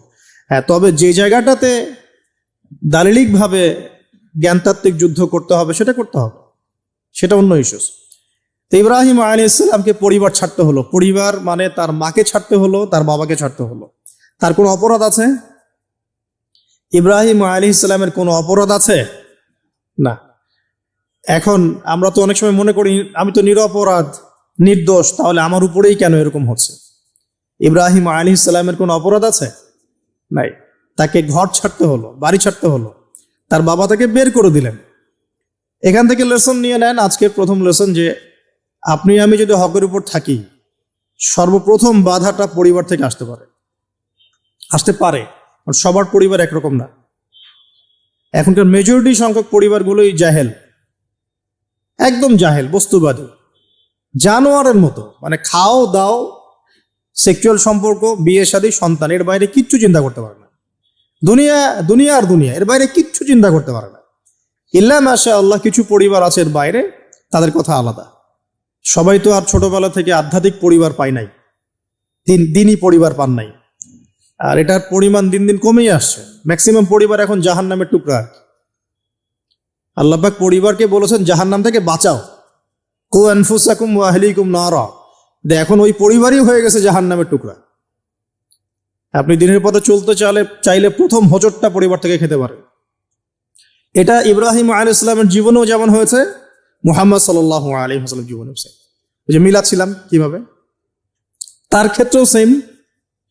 চাচারা শত্রু না? চাচারা শত্রু, আশপাশের মানুষ শত্রু। চাচা এসে বাড়ির সামনে খড়কুটা ফেলে দিয়ে যায়, চাচি এসে ময়লা আবর্জনা ফেলে দিয়ে যায়, কেউ গালি দেয়, কত সমস্যা। যখন নিজের মানুষরা আপনার এগেনস্টে চলে যায় তখন মনটা ভেঙে যাবে, স্বাভাবিক। কারণ নিজের মানুষটা সারা দুনিয়া যদি আপনার বিপক্ষেও থাকে, কাছের কিছু মানুষ আপনার পক্ষে থাকে, তখন আপনি বাসাতে অ্যাটলিস্ট সিংহ, তখন বাসা থেকে এনার্জি নিয়ে বাইরে যুদ্ধ করতে পারবেন। কিন্তু বাহিরে সবাই মোটামুটি ধরেন যে আপনার পজিটিভ, তো বাসায় এসে দেখলেন যে বাসায় আপনার কোনো রকম অনুকূল পরিবেশ নাই, তখন বাইরে সিংহ হলে বাসায় বিড়াল হয়ে থাকতে হবে। তখন দেখেন ইব্রাহিম আলাইহিস সালামের জীবনে আর মুহাম্মদ সাল্লাল্লাহু আলাইহি ওয়াসাল্লামের জীবনে একটা স্পেশাল নিয়ামত ছিল, সেটা হলো স্ত্রীদের নিয়ামত। স্ত্রীদের নিয়ামত। বাহিরে মানুষ অনেক কিছু বলছে, গালিগালাজ করছে, মারছে, কাটছে, থুতু দিচ্ছে, সমালোচনা করছে, কিন্তু বাসায় ইব্রাহিম আলাইহিস সালামের আছেন সারা, হাজেরা, আর মুহাম্মদ সাল্লাল্লাহু আলাইহি ওয়াসাল্লামের আছেন খাদিজা রাদিয়াল্লাহু। অ্যাটলিস্ট বাসায় আপনি একটা একটা কি বলবো যে বড় একটা প্রশান্তির জায়গা আপনার বাসায় আছে। তো এটা একটা বড় নিয়ামত যেটা ইব্রাহিম আলাইহিস সালাম এখন হারালেন। হারালেন কিভাবে? বাবা বাসা থেকে বের করে দিল। তো এখান থেকে বুঝতে হবে যে দিনের পথে চলতে গেলে প্রথম বাধা পরিবার থেকে আসতে পারে। তাই বলে তাদের সাথে কোনো রকমের দ্বন্দ্ব সংঘাতে যাওয়া যাবে না। সালামুন আলাইক, সালামুন আলাইক, তোমাদের উপর শান্তি বর্ষিত হোক। ইব্রাহিম বলছেন সালামুন আলাইক, হে বাবা আপনার উপর শান্তি বর্ষিত হোক। শুধু তাই না, আরো বলছেন সাস্তাগফিরু লাকা রব্বি, আমি আপনার জন্য আল্লাহর কাছে ক্ষমা চাইব ইনশাআল্লাহ। ইন্নাহু কানা বি হাফিয়া, তিনি আমার প্রতি খুব মার্সিফুল, আশা করি তিনি আমার দোয়া কবুল করবেন। কিন্তু যখন তিনি জানতে পেরেছিলেন যে তার বাবা শিরকের উপর আছেন, আল্লাহ পাক মাফ করবেন না, সূরা তওবার মধ্যে আছে, তখন থেকে তিনি আর ক্ষমা চান নাই, বাবার জন্য ক্ষমা চান নাই। তো এবার ইব্রাহিমের সফর শুরু হলো একাকিত্বের সফর। তার মানে একটা বিষয় এটাও শিখতে হবে, হকপন্থীদের সাথে আল্লাহর দেয়া একটা বিশেষ নিয়ামত হচ্ছে একাকিত্ব। হকপন্থীদের লাইফে আল্লাহ পাকের পক্ষ থেকে একটা বিশেষ অনুগ্রহ হচ্ছে একাকিত্ব। মানে একাকিত্ব কেন নিয়ামত বললাম? কারণ একাকিত্ব মানুষকে আল্লাহ চিনিয়ে দেয়। অনেক আলেম দেখবেন যারা জেল টেল খেটে বের হয়েছেন, তারা সবাই একটা কথা বলবেন, জেলখানায় আমরা আল্লাহকে চিনেছি। সব আলেমরা এই কথা বলে যারা ওখান থেকে বের হয়ে আসে। কারণ একাকিত্ব মানুষকে গভীরভাবে ভাবায়, আল্লাহকে পাওয়ায়, আল্লাহর কাছে দোয়া করতে শেখায়, মানুষকে বোঝায় যে আল্লাহ ছাড়া কেউ নাই সাহায্য করার। তো যারা হকপন্থী হয়, একাকিত্ব তাদের বরণ করতেই হয়। এটা মাথায় রেখে পথ চলতে হবে। ইব্রাহিম আলাইহিস সালাম পথ চলা শুরু করলেন। এবার কি হলো? তিনি কি বাসা থেকে বের হয়ে সেই এলাকা, ওই নমরুদের দেশ ছেড়ে চলে গিয়েছিলেন? উত্তর না। প্রথমে তিনি চলে যান নাই, প্রথমে তিনি ওই সমাজেই থেকেছেন, থেকে দাওয়াত দেওয়ার চেষ্টা করেছেন। তিনি ওই সমাজেই থেকেছেন, থেকে দাওয়াত দেওয়ার চেষ্টা করেন, ঠিক মুহাম্মদ সাল্লাল্লাহু আলাইহি ওয়াসাল্লামের মতো। সমাজের মানুষ যখন নির্যাতন নিপীড়ন করছেন, তিনি কি শুরুতেই সমাজ ছেড়ে বের হয়ে চলে গেছেন? না, 13 বছর দাওয়াত দিয়েছেন। কত বছর? 13 বছর। তো ইব্রাহিম আলাইহিস সালাম সমাজের মানুষকে দাওয়াত দেন। কিভাবে দেন? কোরআনে এভাবে ভাষা আসছে। আমি সূরাগুলোর নাম বলে দিই, আপনারা একটু চেক করে নিয়েন। সূরা আম্বিয়ার মধ্যে আসছে, সূরা সাফফাতের মধ্যে আসছে, সূরা আনআমের মধ্যে আসছে। তো তিনি দাওয়াত দেন এভাবে যে ওয়াইজ ক্বালা ইব্রাহিম, যখন ইব্রাহিম বললেন লিআবিহি ওয়া কওমিহি, তার বাবাকে এবং তার কওমকে বললেন, মা হাযিহি তামাসিলুল্লাতী আনতুম লাহা আকিফুন, তোমরা এইসব কি মূর্তির উপাসনা করো, এদের চারপাশে ঘুরতে থাকো, কি সব করো? তো তারা বলে যে নাহনু বাল ওয়াজাদনা আবাআনা কাযালিকা ইয়াফআলুন, আমরা আমাদের বাপ দাদাদেরকে দেখেছি এইভাবেই করতে। তাদের রেফারেন্স কিন্তু এটাই ছিল। কোনো দালিলিক জ্ঞানতাত্ত্বিক যুক্তি বিজ্ঞান দর্শন এখানে নাই। এখানে কি ফিলোসফিটা কি? বাপ দাদাদেরকে দেখেছি করছে। তো এটা দিয়ে আবার অনেক সময় বাংলাদেশে আবার একটা ট্রেন্ড চালু করা হয়েছে যে তোমরা দীর্ঘদিন 1200 বছর থেকে যে ইসলামটা ফলো করে আসছো ওটা ভুয়া, আমরা যেটা নতুন মডারেশন দিচ্ছি এটাই সঠিক। এই দলিল সেম না। এখানে অমুসলিমদেরকে দাওয়াত দেওয়া হচ্ছে। অমুসলিমরা বলছে যে আমরা বাপদাদাদেরকে দেখেছি যে তারা এইভাবেই মূর্তি পূজা করতো, আমরা তাই করি। এটার সাথে কি হানাফি মাযহাবকে মিলাবেন আপনি? হ্যাঁ, হানাফি মাযহাব বাপদাদা থেকে চলে আসে, ভুয়া, নতুন যেটা দিচ্ছি এটাই সঠিক। আস্তাগফিরুল্লাহ। তো আমরা হাত চেঞ্জ করাটাকে এখন মনে করি হিন্দু থেকে মুসলমান হইলাম মনে হয়, হাত বদল করাটাকে মনে হয় যে হিন্দু থেকে মুসলমান হয়েছি মনে হয়। গভীরে ঢোকেন, ওলামায়ে কেরামদের মানে দার্সে গিয়ে বসে গভীরে ঢুকলে বুঝতে পারবেন যে ইসলামিক স্কুল অফ থট গুলা প্রত্যেকটারই ভিত্তি আছে, এগুলোর গভীর শেকড় আছে, ভিত্তি আছে। আল্লাহ, রাসূল এবং রাসূলের সাহাবীগণ, এই তিনটাকেই মানতে হবে। আপনি যদি বলেন যে আমি সাহাবীদেরকে মানি না, খালি আল্লাহ এবং রসুলকে মানি, তাহলে আল্লাহকে রসুলকে মানতে পারবেন না। সাহাবীদের অনুসরণ না করলে রসুলকে ফলো করতে পারবেন না। তো ওইটা আজকের ইস্যু না, এটা ফিকহি অনেক ব্যাপার, গভীর ব্যাপার, এটা অন্যদিন কথা হবে। এই দলিল আর এই দলিল কিন্তু সেম করা যাবে না। আবার যে আমরা বাপ দাদা থেকে দেখে আসছি, তোমরা নামাজ এইভাবে পড়ো, এই নামাজ ওই দলিল চলবে না, আমারটা ঠিক, এটা ঠিক না। নামাজ যেটা পড়ে আসে তারা, এটা ঠিক আছে, এর প্রত্যেকটা দলিলের মধ্যে অথেন্টিসিটি আছে। এরকম করে সমাজে ফিতনা ছড়ানো ঠিক হবে না, বিভ্রান্তি ছড়ানো ঠিক হবে না। এখন আসুন, ইব্রাহিম আলাইহিস সালাম কে কি আনসার দিচ্ছেন? আমরা আমাদের পিতা মাতাদেরকে দেখেছি, বাপ দাদাকে দেখেছি এরকম তাওয়াফ করতে, মূর্তির চারপাশে পূজা করতে, নজর দিতে। তো ইব্রাহিম আলাইহিস সালাম বলছেন যে হাল ইয়াসমাউনাকুম, এই মূর্তিগুলো কি তোমাদেরকে শুনতে পারে? ইস্তাদউন, যখন তোমরা একে ডাকো। হাল ইয়ানফাউনাকুম, তোমাদের কোনো উপকার আসতে পারে? আও ইয়াদুররুকুম, তোমাদের কোনো ক্ষতি করতে পারে? তার দলিলগুলো কিন্তু অকাট্য। ইব্রাহিম আলাইহিস সালামের দলিলগুলো কিন্তু এখানে, যুক্তিগুলো কিন্তু অকাট্য। আসলে কি সে শুনতে পারে? আসলে কি সে দেখতে পারে? আসলে কি সে তোমার উপকার করতে পারে? তাদের কিন্তু কিছু বলার নাই এখানে। তারা বলছে বাল ওয়াজাদনা আবানা কাযালিকা ইয়াফআলুন, আমাদের পিতা মাতা বাপ দাদাদেরকে দেখেছি এইভাবেই করতে। ইব্রাহিম আলাইহিস সালাম বলছেন যে ইন্নাকুম আনতুম লাফি দালালিম মুবিন, তোমরা তো সুস্পষ্ট বিভ্রান্তির মধ্যে আছো। তাহলে তো এরকম আরো অনেক আয়াত আছে সূরা সাফফাতের মধ্যেও, ওয়া ইন্না মিন শিআতিহি লা ইব্রাহিম ইয জাআ রাব্বাহু বিকলবিন সালিম ইয ক্বালা লিআবিহি ওয়া কওমিহি মাযা তা'বুদুন, তোমরা কিসের ইবাদত করো? আইফকান আলিহাতান দুনাল্লাহি তুরিদুন, তোমরা কি আল্লাহ সম্পর্কে মিথ্যা মিথ্যা মিথ্যা আরোপ করতে চাচ্ছ? ফামা যান্নুকুম বিরাব্বিল আলামিন, আল্লাহ রাব্বুল আলামিন সম্পর্কে তোমাদের কি ধারণা? এভাবে তিনি তার কওমকে দাওয়াত দিতে লাগলেন। তাদের কওমের দলিল একটাই ছিল, বাপ দাদাদেরকে দেখেছি এভাবে মূর্তি পূজা করতে, তাই করি। সনাতন, এটা ছিল কি? সনাতন থটস। অথচ সর্বপ্রথম এটা শুরু হয় কোন নবীর আমল থেকে? নূহ আলাইহিস সালাম। নূহ আলাইহিস সালামের যুগের মানুষ সর্বপ্রথম এই মূর্তি পূজা শিরক করেছে। এর আগে মূর্তি পূজা ওয়ার্ল্ডে ছিল না, নূহ আলাইহিস সালামের যুগ থেকে শুরু হয়েছে। তাহলে এটাকে আমরা সর্বোচ্চ পর্যায়ে সনাতন বলতে পারি না। তারও আগে যে সময় চলে গেছে, ওই সময় মানুষ তাওহীদপন্থী ছিল, আদম আলাইহিস সালামের যুগে, তখন মানুষ এই কাজ করতো না। শুরুটা কেমন করে হলো?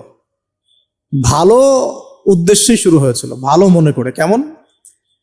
যে মানুষ এরকম চিন্তা করে নিয়েছিল যে এই মানুষগুলো লাত, উজ্জা, হবল, ইয়াগুস, ইয়াউক, নাসর, ইয়াগুস, ইয়াউক, নাসর, এই ভালো মানুষগুলো আল্লাহর খুব নেককার বান্দা ছিলেন। তাদের স্ট্যাচু তৈরি করা যায়, তৈরি করলে কি হবে? এগুলোকে দেখলে আমাদের আগ্রহ জন্মাবে ইবাদত করার ব্যাপারে। এটা ছিল ওদের থটস। শয়তান এভাবেই তাদেরকে ইনফ্লুয়েন্স করেছিল আর কি, তারা তাই করলো। এই জেনারেশনটা যখন মারা গেল, পরের জেনারেশন যখন আসলো, তখন শয়তান ওদেরকে বুঝালো, ধরেন 100-200 বছর পরে বুঝালো যে ওরা খুব ভালো মানুষ ছিল, ওদের মূর্তিকে মসজিদের বাইরে না রেখে ভিতরে ঢুকিয়ে ফেলো, তাদেরকে সিজদা করতে হবে না, ভিতরে ঢুকিয়ে ফেলো, ইবাদতে মনোযোগ আসবে। পরের জেনারেশন এই কাজটাই করলো। থার্ড জেনারেশনকে শয়তান বোঝালো যে সরাসরি ওদের কাছে চাইলেই হবে, তারা আল্লাহ পাকের অনেক মানে কি আনুগত্য প্রাপ্ত, নৈকট্য প্রাপ্ত বান্দা, সরাসরি তাদের কাছে চাইলেই হবে। আল্লাহর কাছে চাওয়া, এখানে চাওয়া একই কথা, ওখানে সিজদা করা, এখানে সিজদা করা একই কথা। এখান থেকে শুরু হলো সরাসরি স্ট্যাচু ওয়ার্শিপ। সরাসরি স্ট্যাচু ওয়ার্শিপিং এখান থেকে শুরু হয়েছে। তা আমরা আমাদের হিন্দু ভাই বোন যারা আছেন, আমাদের আশপাশে অমুসলিম ভাই বোন, তাদের প্রতি সম্মান রেখেই এই হিস্ট্রিগুলো পড়তে বলবো আর কি, এবং যুক্তি দর্শনগুলো খুঁজতে বলবো। আসলে কি তারা শুনতে পায়? আসলে কি সে আমার কোনো উপকার করতে পারে? আসলে কি সে আমার কোনো ক্ষতি করতে পারে? আসলে কি সে সৃষ্টিকর্তার প্রতিমূর্তি হতে পারে কিনা? তো আমরা এটা আহ্বান জানাবো, আমরা কারো ধর্মীয় অনুভূতিতে আঘাত করব না। ইসলাম আমাদেরকে এটা শিখায় না। ইসলাম এটা শিখায় যে মানুষকে হিকমার সাথে, প্রজ্ঞার সাথে দাওয়াত দেয়া, যাতে করে তারা জাহান্নামের রাস্তা থেকে ফিরে আসতে পারে ইনশাআল্লাহ। এখন আসুন, আরো একটা দাওয়াত ইব্রাহিম আলাইহিস সালাম তার কওমকে দিলেন। সেটা কি? এবার এখানে সমাজের মানুষের সাথে ওই সমাজের ধর্ম নেতারাও ছিল। সমাজে কিন্তু কয়েক শ্রেণী মানুষ থাকে, মানে সামাজিক নেতা, ধর্মনেতা, রাষ্ট্রনেতা। তো রাষ্ট্রনেতা পর্যায়ে এখনো ইব্রাহিম আলাইহিস সালাম যান নাই, এখন সমাজ নেতা আর ধর্মনেতা চলছে আর কি। এবার ধর্মনেতা আসলো, এসে ধর্মনেতারা তাকে বোঝানোর চেষ্টা করলো যে এই আসমানের তারা, চাঁদ, সূর্য, প্রকৃতি, গাছপালা, এগুলো ইলাহ, এগুলোর ইবাদত করা যায়। এই ঘটনা আল্লাহ রাব্বুল আলামিন সূরা আনআমের মধ্যে বলেছেন। তো ইব্রাহিম আলাইহিস সালামকে তারা দেখাচ্ছে, এটা আরবীয় একটা কাব্যিক ভাষায় কোরআনে এসেছে, চমৎকার ভাষায়, যে ফালাম্মা জান্না আলাইহিল লাইল, যখন তার উপর রাত আচ্ছাদিত হলো, রাআ কাওকাবা, তখন ইব্রাহিম আলাইহিস সালাম কি দেখলেন? আকাশে তারা দেখলেন। ঠিক আছে, তারা দেখলেন। মূর্তি পূজার এখানেই আছে, ধর্মনেতারাও এখানেই আছে। তো তিনি বলছেন হাযা রব্বি, এটা আমার রব। ফালাম্মা ফালা, যখন তারকাগুলো অস্তমিত হলো, ক্বালা লা উহিব্বুল আফিলিন, আমি তো অস্তমিত যাওয়া জিনিসকে পছন্দ করি না। রব তো অস্তমিত যাবে না, এখানেও যুক্তি লাগবে, তো আমার ফিলোসফি লাগবে, আমার এখানে দর্শন লাগবে, এখানে তো আমাকে মানে প্রজ্ঞা দিয়ে বোঝাতে হবে। এটা তো অস্তমিত হয়ে গেল, এটা তো রব হতে পারে না। ফালাম্মা রাআল কামারা বাযিগান, যখন সে চাঁদকে দেখলো জলজল করছে একদম। আর এখনকার চাঁদ দেখা আগের চাঁদ দেখা তো এক না, এখন তো আমরা চাঁদের আলোই খুঁজে পাই না, তখনকার চাঁদ তো অন্যরকম। তো বাযিগান মানে জলজল করছে, তখন তিনি বলেন হাযা রব্বি, এটা আমার রব। তখন ফালাম্মা ফালা, যখন এটাও অস্তমিত হয়ে গেল, তিনি বলছেন লাইল্লাম ইয়াহদিয়ানি রব্বি লাকুনান্না মিনাল কওমিদ দাল্লিন, আল্লাহ যদি আমাকে হেদায়েত না দেন তাহলে আমি এই দল্লিনদের অন্তর্ভুক্ত হয়ে যাব। ইব্রাহিম আলাইহিস সালাম বলছেন ফালাম্মা রাআ শামসা বাযিগাতান, যখন এবার সূর্যকে দেখলেন দিনের বেলা, এটা তো আরো বড়। হাযা রব্বি হাযা আকবার, এটা আমার রব, এটা সবচেয়ে বড়। হাযা আকবার, এটা সবচেয়ে বড়। ফালাম্মা আফালাত, এটা যখন অস্তমিত হয়ে গেল, তখন তিনি বলছেন এই কথাটা যে ইয়া কওমি ইন্নী বারিউম মিম্মা তুশরিকুন, হে আমার কওম, তোমরা যেগুলোকে দিয়ে আল্লাহর সাথে শরীক করছো, এখান থেকে আমি আমার চেহারাকে ফিরিয়ে নিলাম। সুবহানাল্লাহ। তখন তিনি এই কথাটা বলেন ইন্নী ওয়াজ্জাহতু ওয়াজহিয়া লিল্লাযী ফাতারাস সামাওয়াতি ওয়াল আরদা হানিফাও ওয়া মা আনা মিনাল মুশরিকিন, আমি আমার চেহারাকে ফিরিয়ে নিচ্ছি এই আসমান সমূহ এবং জমিনের সৃষ্টিকর্তার দিকে, এবং আমি মুশরিকদের অন্তর্ভুক্ত নই। ইন্না সলাতি ওয়া নুসুকি ওয়া মাহইয়ায়া ওয়া মামাতি লিল্লাহি রাব্বিল আলামিন, আমার সালাত, আমার কুরবানি, আমার স্যাক্রিফাইস, আমার জীবন, আমার ফুল লাইফ, আমার মৃত্যু, সবকিছু কার জন্য?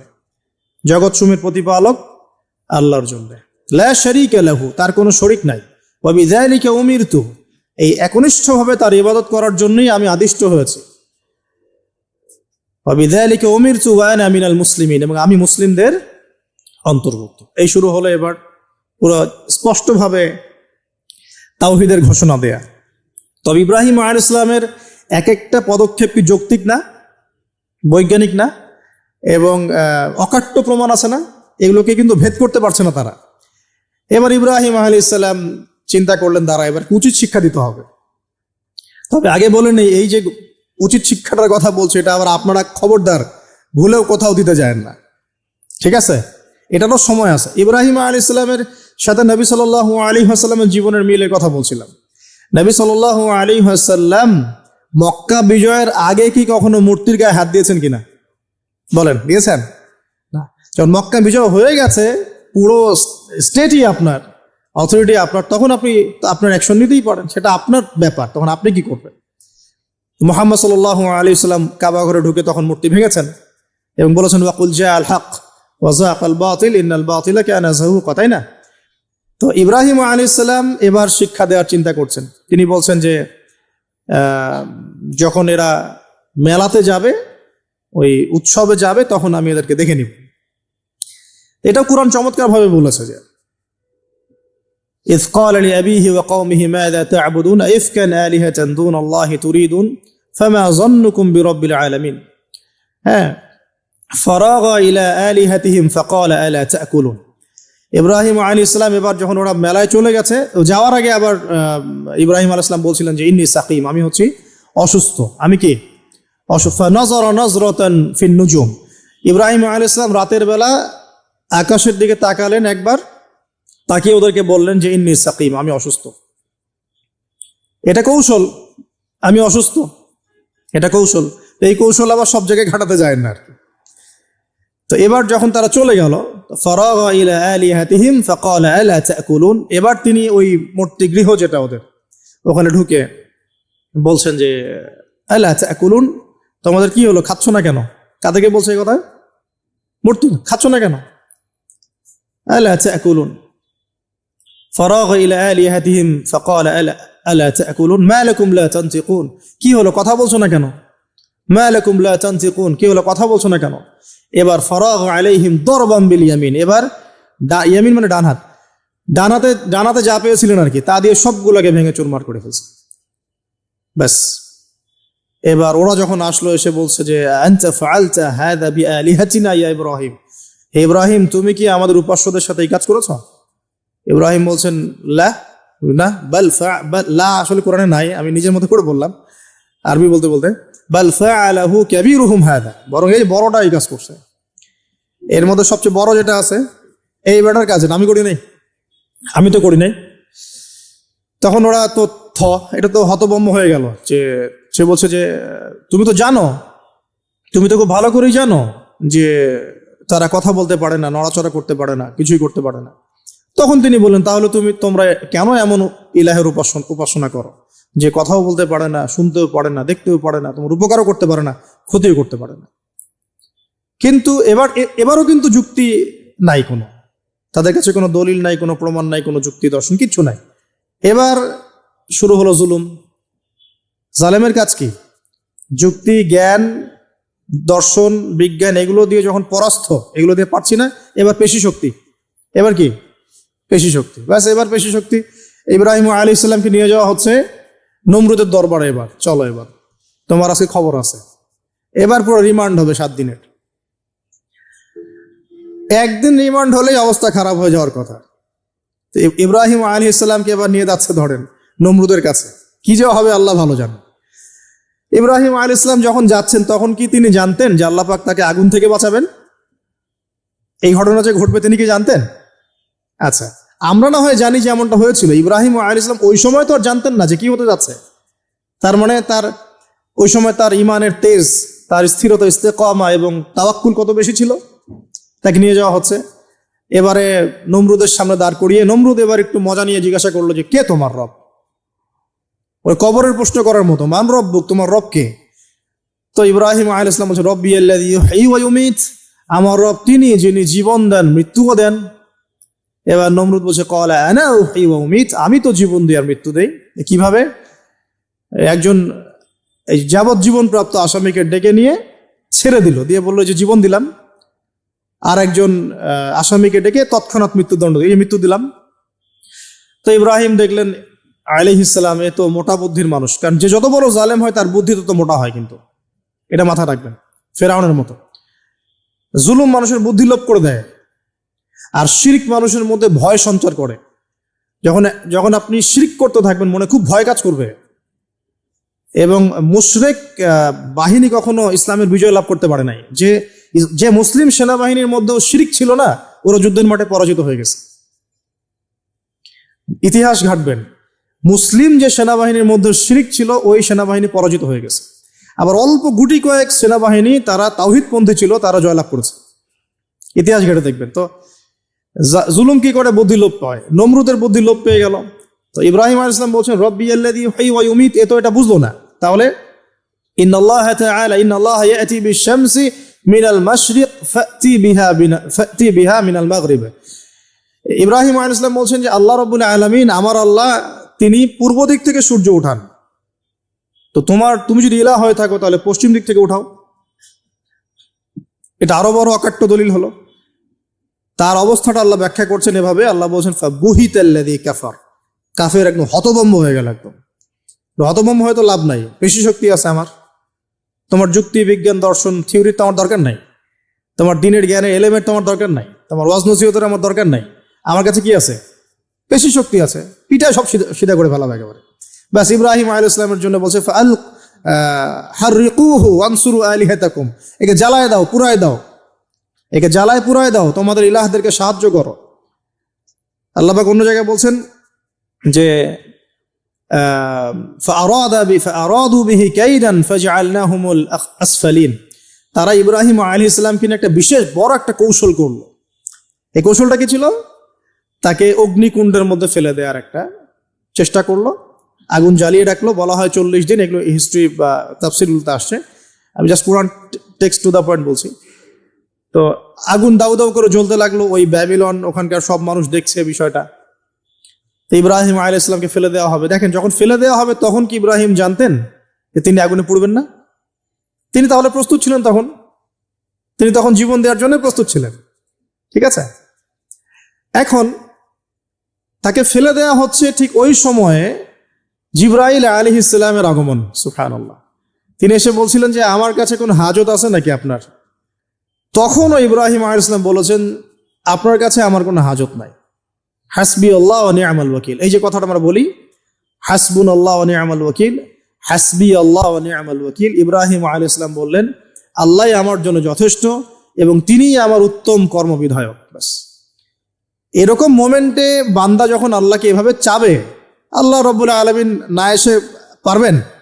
কখনোই পারবেন না ইনশাআল্লাহ তাআলা। তখন আল্লাহ রাব্বুল আলামিনের আদেশ চলে আসলো, ইয়া নার, হে আগুন, কুনি বারদান ওয়া সালামান আলা ইব্রাহিম, ইব্রাহিমের জন্য ঠান্ডা হয়ে যাও, শীতল ঠান্ডা হও, মানে খুব শীতল না, আবার আরামদায়ক শীতল ঠান্ডা হয়ে যাও। সুবহানাল্লাহ। এভাবে আল্লাহ রাব্বুল আলামিন ইব্রাহিম আলাইহিস সালামকে অগ্নি পরীক্ষা থেকে বাঁচালেন। ওখানে ইব্রাহিম আলাইহিস সালাম থাকলেন, কোনো ক্ষতি হলো না। তিনি পরবর্তী সময় বলেছিলেন ওই সময়টুকুর মধ্যেই তিনি শান্তিতে ছিলেন। ওই যে বললাম না, অনেকে যে নির্যাতন নিপীড়নের শিকার হয়, তারপরে বলে যে ওই সময়টুকুই ভালো ছিলাম, আল্লাহকে পেয়েছিলাম, তেলাওয়াত বেশি ছিল, তাহাজ্জুদ বেশি ছিল, পরে ফিতনার যুগে চলে আসছি। তো এই হলো অগ্নি পরীক্ষা। এরপরে কমকে দাওয়াত দেওয়ার হলো না, সেখান থেকে চলে যেতে হলো। এই যে অগ্নি পরীক্ষা ইব্রাহিম আলাইহিস সালামকে এখানে দিতে হয়েছে, ওই রকম পরীক্ষা আমাদের নবী সাল্লাল্লাহু আলাইহি ওয়াসাল্লামকে দিতে হয়েছে তায়েফের মাঠে, দিতে হয়েছে বদরের মাঠে, উহুদের মাঠে। এখানে আল্লাহ পাক ফেরেশতা নামিয়ে দিয়েছেন সাহায্যের জন্য, বদরের মাঠে দেখেন, উহুদের মাঠে আল্লাহ পাক ফেরেশতা নামিয়েছেন সাহায্যের জন্য। একদম হুবাহু মিল পাবেন আপনি জিনিসগুলো, খালি বাসিরা থাকলেই হবে, ধরতে পারলেই হবে জিনিসগুলো। সামনে যাই, এবার শুরু হলো জীবনের দ্বিতীয় পর্যায়ে। এবার তিনি হিজরত করে চলে যাচ্ছেন। দেখেন, এখানেও হিজরত, আবার নবী সাল্লাল্লাহু আলাইহি ওয়াসাল্লামের যুগেও মক্কা থেকে মদিনায় নবীগণের জীবনের সাথে এগুলো জড়িত। ঠিক আছে, এখন যাওয়ার তো একজন সাথী লাগবে। তো একাকিত্বের জীবনের অবসান ঘটলো, আল্লাহ রাব্বুল আলামিন তাকে সাথী দিলেন। সাথীর নাম হচ্ছে সারা আলাইহিস সালাম। কি নাম? অনন্য সুন্দরী নারী ছিলেন। ইতিহাসে বলা হয় যে দুজন নারী সবচেয়ে বেশি সুন্দরী, দুজন।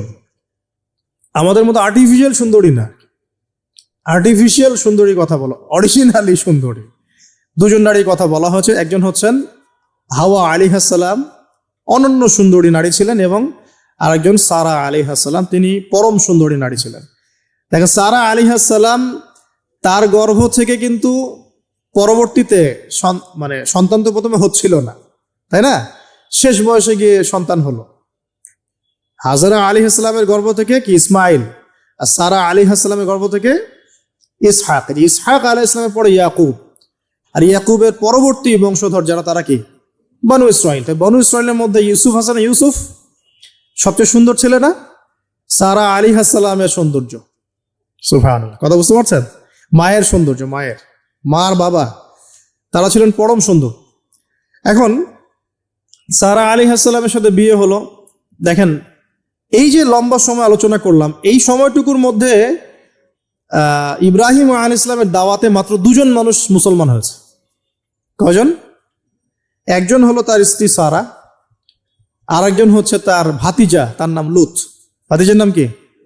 লুত। পরবর্তীতে তিনিও নবী হয়েছিলেন, এবং তাকে সাদুম গোত্রের কাছে পাঠানো হয়েছিল। কোন পাপের কারণে? হোমোসেক্সুয়ালিটি, সমকামিতা, যেটা এখন ওই যে বিজ্ঞাপন দিয়ে প্রচার করা হয়। এবং ঢাকা শহরে যদি একটা শুমারি করা হয়, দেখবেন এদের সংখ্যা কম হবে না। ঢাকা শহরে যে একটা শুমারি করা হয়, দেখবেন এদের সংখ্যা কম হবে না। তা এখন যদি ভূমিকম্প আসে, আমরা কি লা ইলাহা ইল্লাল্লাহ বলবো? বলেন তো।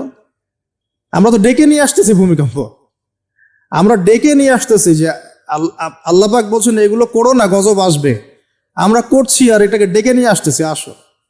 আর এদিকে আমরা মানে রড সিমেন্টের অ্যাডভার্টাইজ করতেছি আর কি, যে এগুলো দিয়ে বাড়ি বানালে কোনোদিন ভাঙবেও না, কাঁপবেও না। আমাদের চিন্তাগুলো কেমন হয়ে গেছে জানি।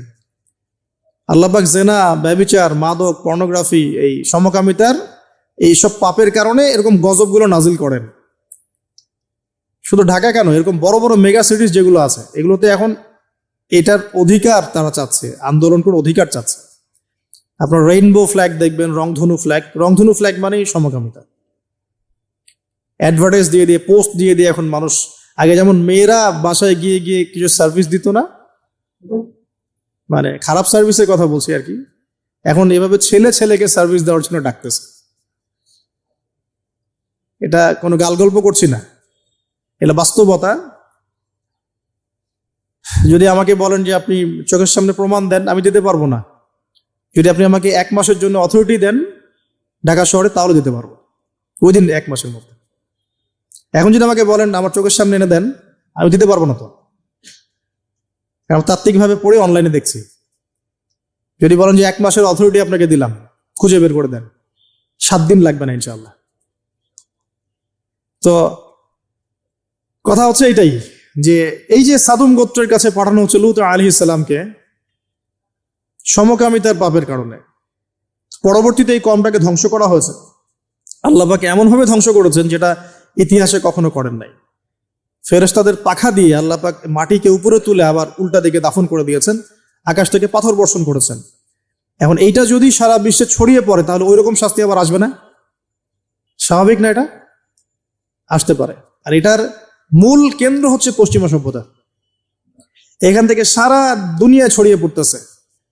বাংলাদেশের মতো মুসলিম কান্ট্রিতেও দিন দিন সমকামিতা বাড়ছে। আমাদের বোনদের, আমাদের ভাইদের, গার্ডিয়ানদের অনেক বেশি সচেতন থাকা দরকার।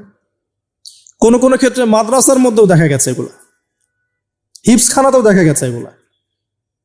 পর্নোগ্রাফির কারণে এগুলো হচ্ছে, পর্নোগ্রাফির কারণে মানুষের রুচি বিকৃত হচ্ছে, এবং সে নারী, পুরুষ, গরু, ছাগল, হাঁস, মুরগি কোনো কিছু তোয়াক্কা করছে না। কয়দিন পর এটাও যদি দেখেন, অবাক হবেন না যে মানুষ পশু পাখির সাথে জেনা করতেছে। এটাও যদি দেখেন, আমি অ্যাটলিস্ট অবাক হব না। ধাপ ছিল একটা, প্রথমে মানুষ কি করত, অবৈধ প্রেম করতো, এই সম্পর্কে জেনা করতো, পরে পরকীয়া শুরু করলো, তারপরে এখন সমকামিতা শুরু হলো, সমকামিতার পরে এখন চাইল্ড অ্যাবিউজিং শুরু হয়েছে, বাচ্চা কাচ্চাদেরকে রেপ করা হচ্ছে, ছোট ছোট মেয়েদেরকে, ছোট ছোট বাচ্চাদেরকে, ইভেন ছোট ছোট ছেলেদেরকেও। এরপরে যদি গবাদি পশুর সাথে জেনা করতে দেখেন, অবাক হওয়ার কিছু নাই, কিচ্ছু নেই অবাক হওয়ার। এখন বলেন, আমরা শাস্তির দ্বার প্রান্তে আছি না? অ্যাটলিস্ট আমরা যারা দিনকে ভালোবাসি, আমাদের একটা আইডিওলজি ফলো করি, নৈতিকতার কথা বলি, আমরা আমাদের পরিবার, আমাদের ভাই বোন, আমাদের ছেলে মেয়ে, তাদের প্রতি আমাদের খুব সতর্ক দৃষ্টি রাখতে হবে, সর্বোচ্চ সতর্ক থাকতে হবে। আর আমাদের দিনী বোনদেরকেও রিকোয়েস্ট করবো আমরা, যে ভাইদেরকেও তো বলি, বোনদেরকেও বলছি, বিয়ের আগে কোনো প্রকার অবৈধ সম্পর্ক নেই। বিয়ের আগে কোনো প্রকার অবৈধ কোনো সম্পর্ক না। আর এখন অমুসলিম ছেলে আর মুসলিম মেয়ে প্রেম করতেছে, এগুলোকে নিয়ে অনলাইনে অনেক লেখালেখি হচ্ছে, দেখলাম কয়দিন আগে। তো কিছু বোন আমাকে রিকোয়েস্ট করেছিলেন যে একটু আপনার মুখ দিয়ে যদি মানুষ জানতে পারে এটা, যে কোনো অবস্থাতেই মুসলিম মেয়ে কোনো অমুসলিম ছেলের সাথে প্রেম করতে পারে না। মুসলমান ছেলের সংখ্যা কম হয়ে গেল, যে বিয়ে করার জন্য মুসলমান ছেলে খুঁজে পাওয়া যাচ্ছে না। পরবর্তীতে তারা সেই মুসলিম বোনের ইজ্জত নষ্ট করে তাকে গর্ভবতী করে দিয়ে ভেঙে যাচ্ছে। এটা ওদের একটা মিশন। আর ওদের মিশনের কথা আমি পরে বলবো। আমি মুসলিম মেয়ে হয়ে কেমন করে একটা অমুসলিম ছেলের সাথে প্রেম করতে পারলাম? আমার বাসার মুসলিম মেয়ে কেমন করে একটা অমুসলিম ছেলের সাথে প্রেম করতে পারে? এটা তো আমাকে আগে ফাঁসির কাস্টে ঝোলানো দরকার, আগে বিচারটা তো আমার করা দরকার আগে। তো তা আমরা আমাদের দিনী বন্ধুকে সর্বোচ্চ সতর্ক করব। জীবন চলে গেলেও ফিরে আসতে পারে না? আল্লাহর হাতে তো। মানুষ অনেক সময় জীবন মৃত্যু সন্ধিক্ষণে থাকে না, আল্লাহ পাক ফিরিয়ে বাঁচিয়ে দেন না। ইজ্জত চলে গেলে কখনো ফিরে আসে না। ইজ্জত চলে গেলে ফিরে আসে? আল্লাহ আমাদেরকে বোঝার তৌফিক দান করুন। আচ্ছা, এবার আসেন, হিজরতের পালা শুরু হলো। সাথী কে? মাত্র দুজন। কয়জন বলেন তো? এখন কয়জন সাথী মুসলিম? দুজন, সারা আলাইহিস সালাম এবং লূত আলাইহিস সালাম। এবার হিজরতের পথে একটা ঘটনা আছে। হিজরতটা হয়েছে কোথায়? ব্যাবিলন থেকে কেনানে। কোথায়? কেনান। কেনান কোন জায়গা? এটা শামের অন্তর্ভুক্ত একটা জায়গা। শাম মানে শুধু সিরিয়া নয়, বরং এটার একটা বড় ব্যাপ্তি আছে। প্যালেস্টাইন, জেরুজালেম এর অদূরেই শামের মধ্যেই, প্যালেস্টাইন জেরুজালেমের অদূরেই এই কেনান একটা জায়গা ছিল। এখানে খালিল নামে একটা জায়গা এখনো আছে। কি নামে? খালিল, বর্তমান নাম খালিল। ইব্রাহিম আলাইহিস সালামকে কি বলা হয়? খালিলুল্লাহ, আল্লাহর খলিল। ওই নামটা কিন্তু এখনো এখানে আছে আর কি। এখানে হিজরত করা হয়। তারপরে এখানে থাকতে লাগলেন তার স্ত্রী সারা আলাইহিস সালাম। এক সময় ওই এলাকায় একটু দুর্ভিক্ষ দেখা দিল। তখন তারা মিশরের দিকে যাচ্ছিলেন খাবারের সন্ধানে। যাওয়ার সময় সেখানে একটা রাজা ছিল। রাজাটা লম্পট টাইপের। লম্পট রাজা বোঝেন কিনা? যারা নারীর নেশা খুব আর কি, যে মেয়েকেই দেখে তাকে তুলে নিয়ে যায়। এগুলো নতুন পাপ না। ইতিহাসে যেগুলো দেখতে এখন যেগুলো হচ্ছে, এগুলো হিস্ট্রিতে ছিল, আগেও ছিল। কোরআনে এগুলো সবগুলোকে কেন ব্যাখ্যা করা হয়েছে? কারণ শেষ জামানায় শেষ নবীর উম্মতে এগুলো সবই হবে। শেষ নবীর উম্মতের সময় এই সবগুলো রিপিট হবে, কারণ আল্লাহ পাক সব জানিয়ে দিয়েছেন আমাদেরকে কি হয়েছিল আগে। আমরা হচ্ছে সামারি, পাপের সামারি। সারা ওয়ার্ল্ডের যত পাপ ছিল এগুলো সামারাইজিং করা হয়েছে, এই উম্মত হবে এগুলো উম্মতের মধ্যে। এই জন্য আল্লাহ পাক সতর্ক করেছেন বারবার। এখন এই রাজা সারা আলাইহিস সালামের দিকে চোখ দিল। এখানে আমাদের দিনী বোনদেরকে একটা মারাত্মক নসিহত করতে চাই। এটা আমি পড়ছিলাম যখন, গত 3 দিন থেকে আমি 2বার এখানে পড়তে পড়তে থেমে গেছে। সারা আলাইহিস সালামকে যখন কিডন্যাপ করা হয়েছে তখন দুটো কাজ হয়েছে এখানে। এক, ইব্রাহিম আলাইহিস সালাম সাথে সাথেই তিনি নামাজে দাঁড়িয়ে গেছেন। ইব্রাহিম আলাইহিস সালাম কি করেছেন? নামাজে দাঁড়িয়ে গেছেন। আর সারা আলাইহিস সালামের দিকে যখন হাত বাড়াচ্ছে এই আপনার লম্পট বাদশা, সারা আলাইহিস সালাম সময় চেয়েছেন যে আমি নামাজ পড়বো, আমাকে নামাজ পড়ার ব্যবস্থা করে দেয়া হোক। সারা আলাইহিস সালাম অজু করে এসেছেন, অজু করে নামাজে দাঁড়িয়েছেন। দাঁড়িয়ে 2 রাকাত নামাজ পড়ে আল্লাহর কাছে দোয়া করেছেন, আল্লাহুম্মা ইন কুনতা তা'লাম, হে আল্লাহ আপনি যদি জানেন, আল্লাহুম্মা ইন কুনতা তা'লাম, হে আল্লাহ আপনি যদি জানেন যে ইন্নী ক্বাদ আহসানতু ফারজি ইল্লা যাওজি, আমি আমার লজ্জাস্থানকে হেফাজত করে রেখেছিলাম, সতীত্বকে কখনো নষ্ট করিনি, শুধু আমার স্বামীর হক আমি স্বামীকে দিয়েছি। মানে আমি আমার স্বামী ছাড়া অন্য কারো কাছে আমার সতীত্ব নষ্ট করি নাই। যদি আপনি এটা জেনে থাকেন, আল্লাহ ফানসুরনি, আল্লাহ আপনি আমাকে সাহায্য করেন, ওয়ালা তুসমিত আলাইয়া হাযাল কাফির, আমার উপরে এই কাফেরকে আপনি বিজয়ী করেন না। এই দোয়াটা দিনী বোনরা মুখস্থ করে রাখতে পারেন। কারণ অনেকেই চলতে ফিরতে উঠতে বসতে অনেক রকম হ্যারাসমেন্টের শিকার হন। যদি আপনি সতীত্ব রক্ষা করে চলতে পারেন তখন আল্লাহর কাছে দোয়া করবেন, আল্লাহ আপনি যদি জেনে থাকেন আমি আমার সতীত্ব রক্ষা করেছি, আমি অনেস্ট, আমি আমার সতীত্ব রক্ষা করেছি, কারো সামনে আমি আমার সতীত্ব নষ্ট করি নাই, আল্লাহ আপনি এই জালেমের এগেনস্টে, এই কাফের এগেনস্টে, এই ফাসেকের এগেনস্টে আমাকে সাহায্য করেন। এই দোয়া করার সাথে সাথেই এই বাদশার হাতটা অবশ হয়ে গেছে, হাত আর আগাচ্ছে না, হাত প্যারালাইজ হয়ে গেছে, পড়ে গেল সে। তখন আবার তিনি দোয়া করছেন সারা আলাইহিস সালাম, আল্লাহ এখন যদি সে মারা যায় তার মানুষ মনে করবে আমি মেরে ফেলছি। তখন আল্লাহ পাক তাকে ছেড়ে দিলেন, ভালো হয়ে উঠলো। আবার ওই যে বললাম পশুর স্বভাব তো কখনো ঠিক হয় না, আবার হাত দেওয়া শুরু করলো, চেষ্টা করলো, আবার অবশ হয়ে গেল। এভাবে 3-4 বার চেষ্টা করেছে। এরপরে যখন পারছে না তখন সে বলছে যে আমার সামনে কোন শয়তানকে তোমরা নিয়ে আসছো, সে তার ভাষায় বলছে আর কি, আমার সামনে কোন শয়তানকে হাজির করছো, একে নিয়ে যাও আমার সামনে থেকে। তো ছেড়ে দিল। তারপরে সাথে হাজারা আলাইহিস সালামকেও মানে হাদিয়া হিসেবে দিয়ে দিয়েছে, একে নিয়ে যাও। এবার হাজারা আলাইহিস সালাম, সারা আলাইহিস সালাম, ইব্রাহিম আলাইহিস সালাম কেনানে চলে আসলেন। এখন সারা আলাইহিস সালাম তো ভাবছেন তিনি বন্ধা, তিনি ভাবছেন যে আমার সন্তান হচ্ছে না। তখন ইব্রাহিম আলাইহিস সালামের বয়স প্রায় 86 বছর। কত বছর? আর সারা আলাইহিস সালামের বয়স প্রায় 70।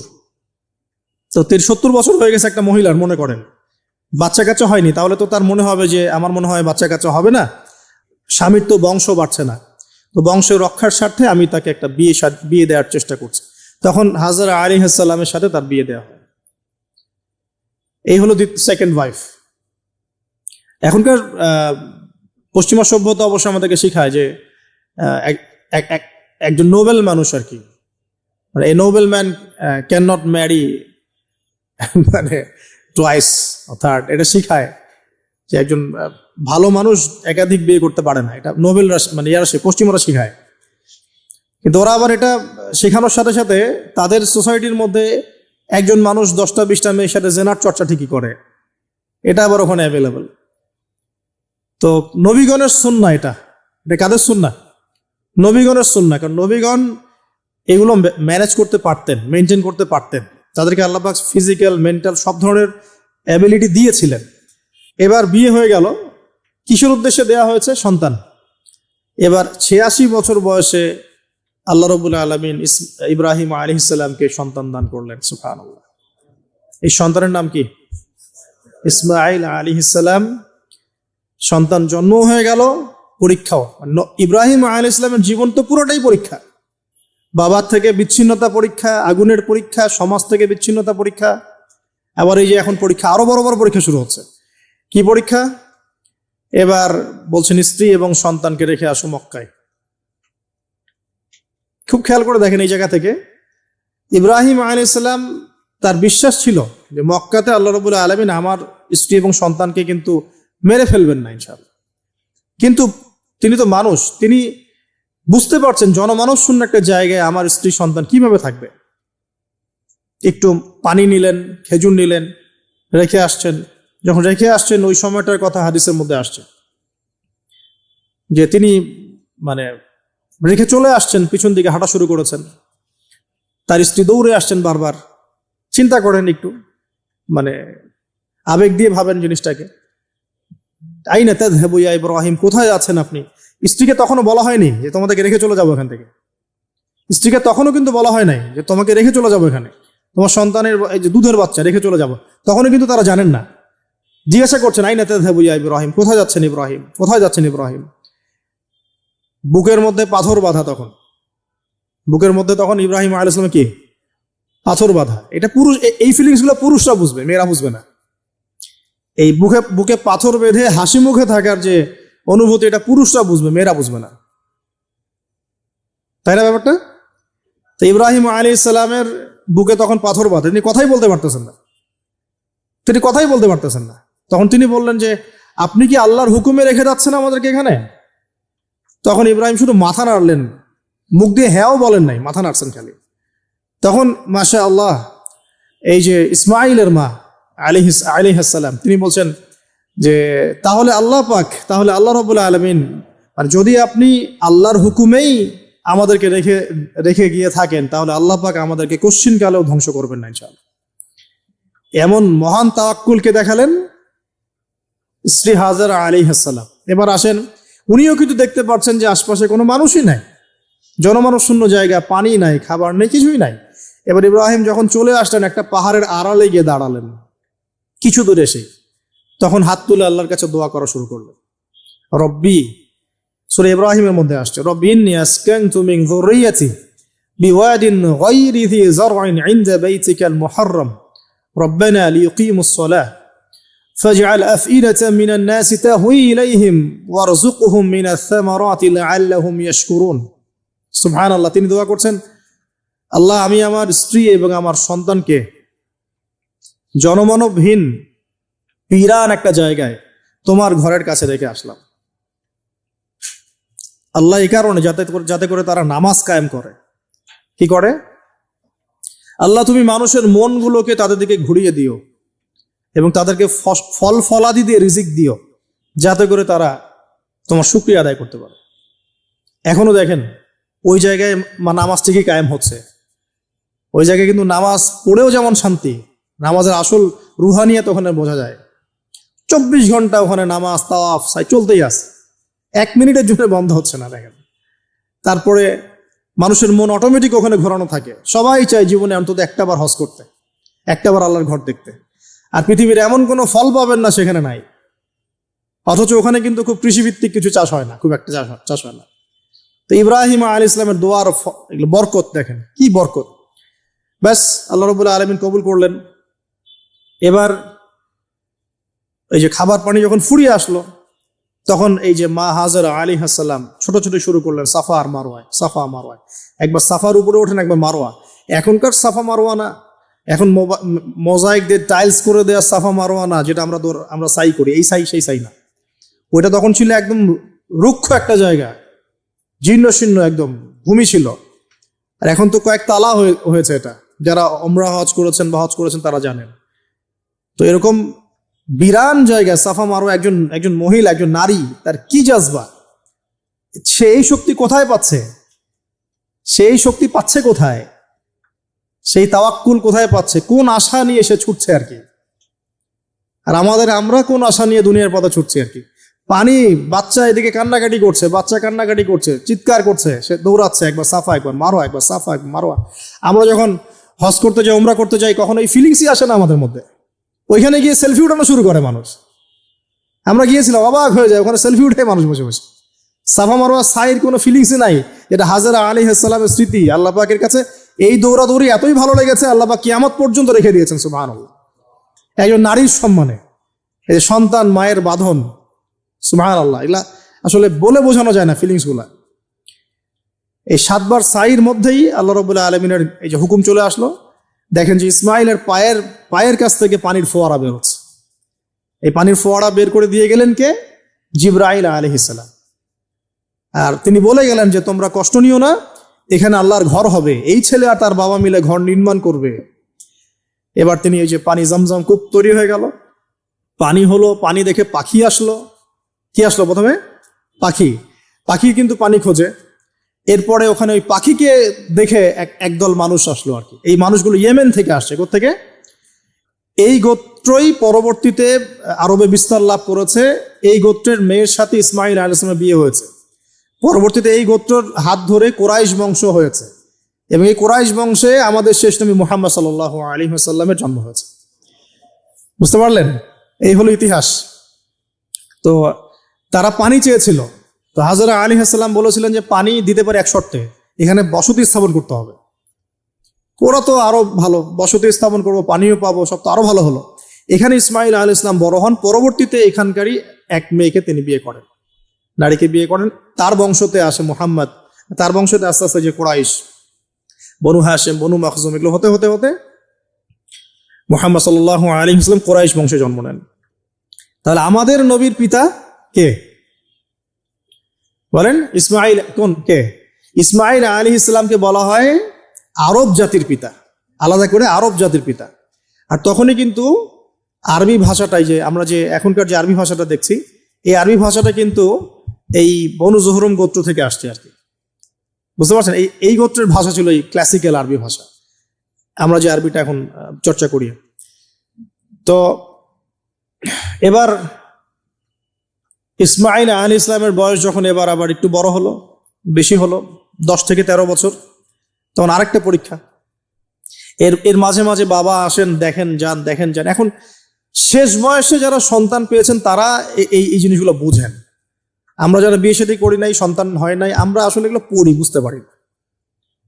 কারো যদি সন্তান মারা গিয়ে থাকে, তাকে দাফন করে থাকেন, তারা এই ফিলিংসগুলো বোঝেন, বুঝবেন। কিন্তু যারা সন্তানের বাবা হই নাই, হ্যাঁ, আমরা মানে আনম্যারিড অ্যাডাল্ট হইনি, আমরা এগুলো বুঝি না। আমরা এগুলো পড়ি, আমরা এগুলো যে রিডিং পড়তে পারি। ঠিক আছে? জীবনে নিজের সাথে একটা কিছু হয়ে গেলে সেটার অভিজ্ঞতা আমরা যেভাবে বুঝি, না হলে তো আমরা বুঝি না। এখন শেষ বয়সে, সারা জীবন দোয়া করার পরে শেষ বয়সে গিয়ে আল্লাহ পাক একটা বাচ্চা দিলেন, ইসমাইল আলাইহিস সালাম। তাকে আবার রেখে আসতে বললেন দূরে। এই বাচ্চা আবার একটু বড় হয়েছে, মাঝে মাঝে দেখা হয়, যাওয়া আসা হয়। এই বাচ্চার বয়স হয়েছে এখন 10 থেকে 13 বছর। আল্লাহ পাক বলছেন একে জবাহ করতে হবে, কুরবানি করতে হবে। তো ইব্রাহিমের জীবনের পরীক্ষাগুলো দেখেন। এবার এই স্মৃতি তো সামনে আসছে আমাদের। এই যে আমরা সাইয়ের কথা বললাম, এটা আমাদের হাজিদের এখন এই কাজ করবেন তারা সামনে। আমরা যে কাবা ঘরের কথা বলছি, এখন তারা সেখানে আছে। আমরা এখানে নামাজের কথা বলছি, তারা সেখানে নামাজ পড়ছেন। এই জিনিসগুলো না জেনে, না পড়ে, না বুঝে হজ উমরা করতে গেলে স্বাদ পাবেন না তো।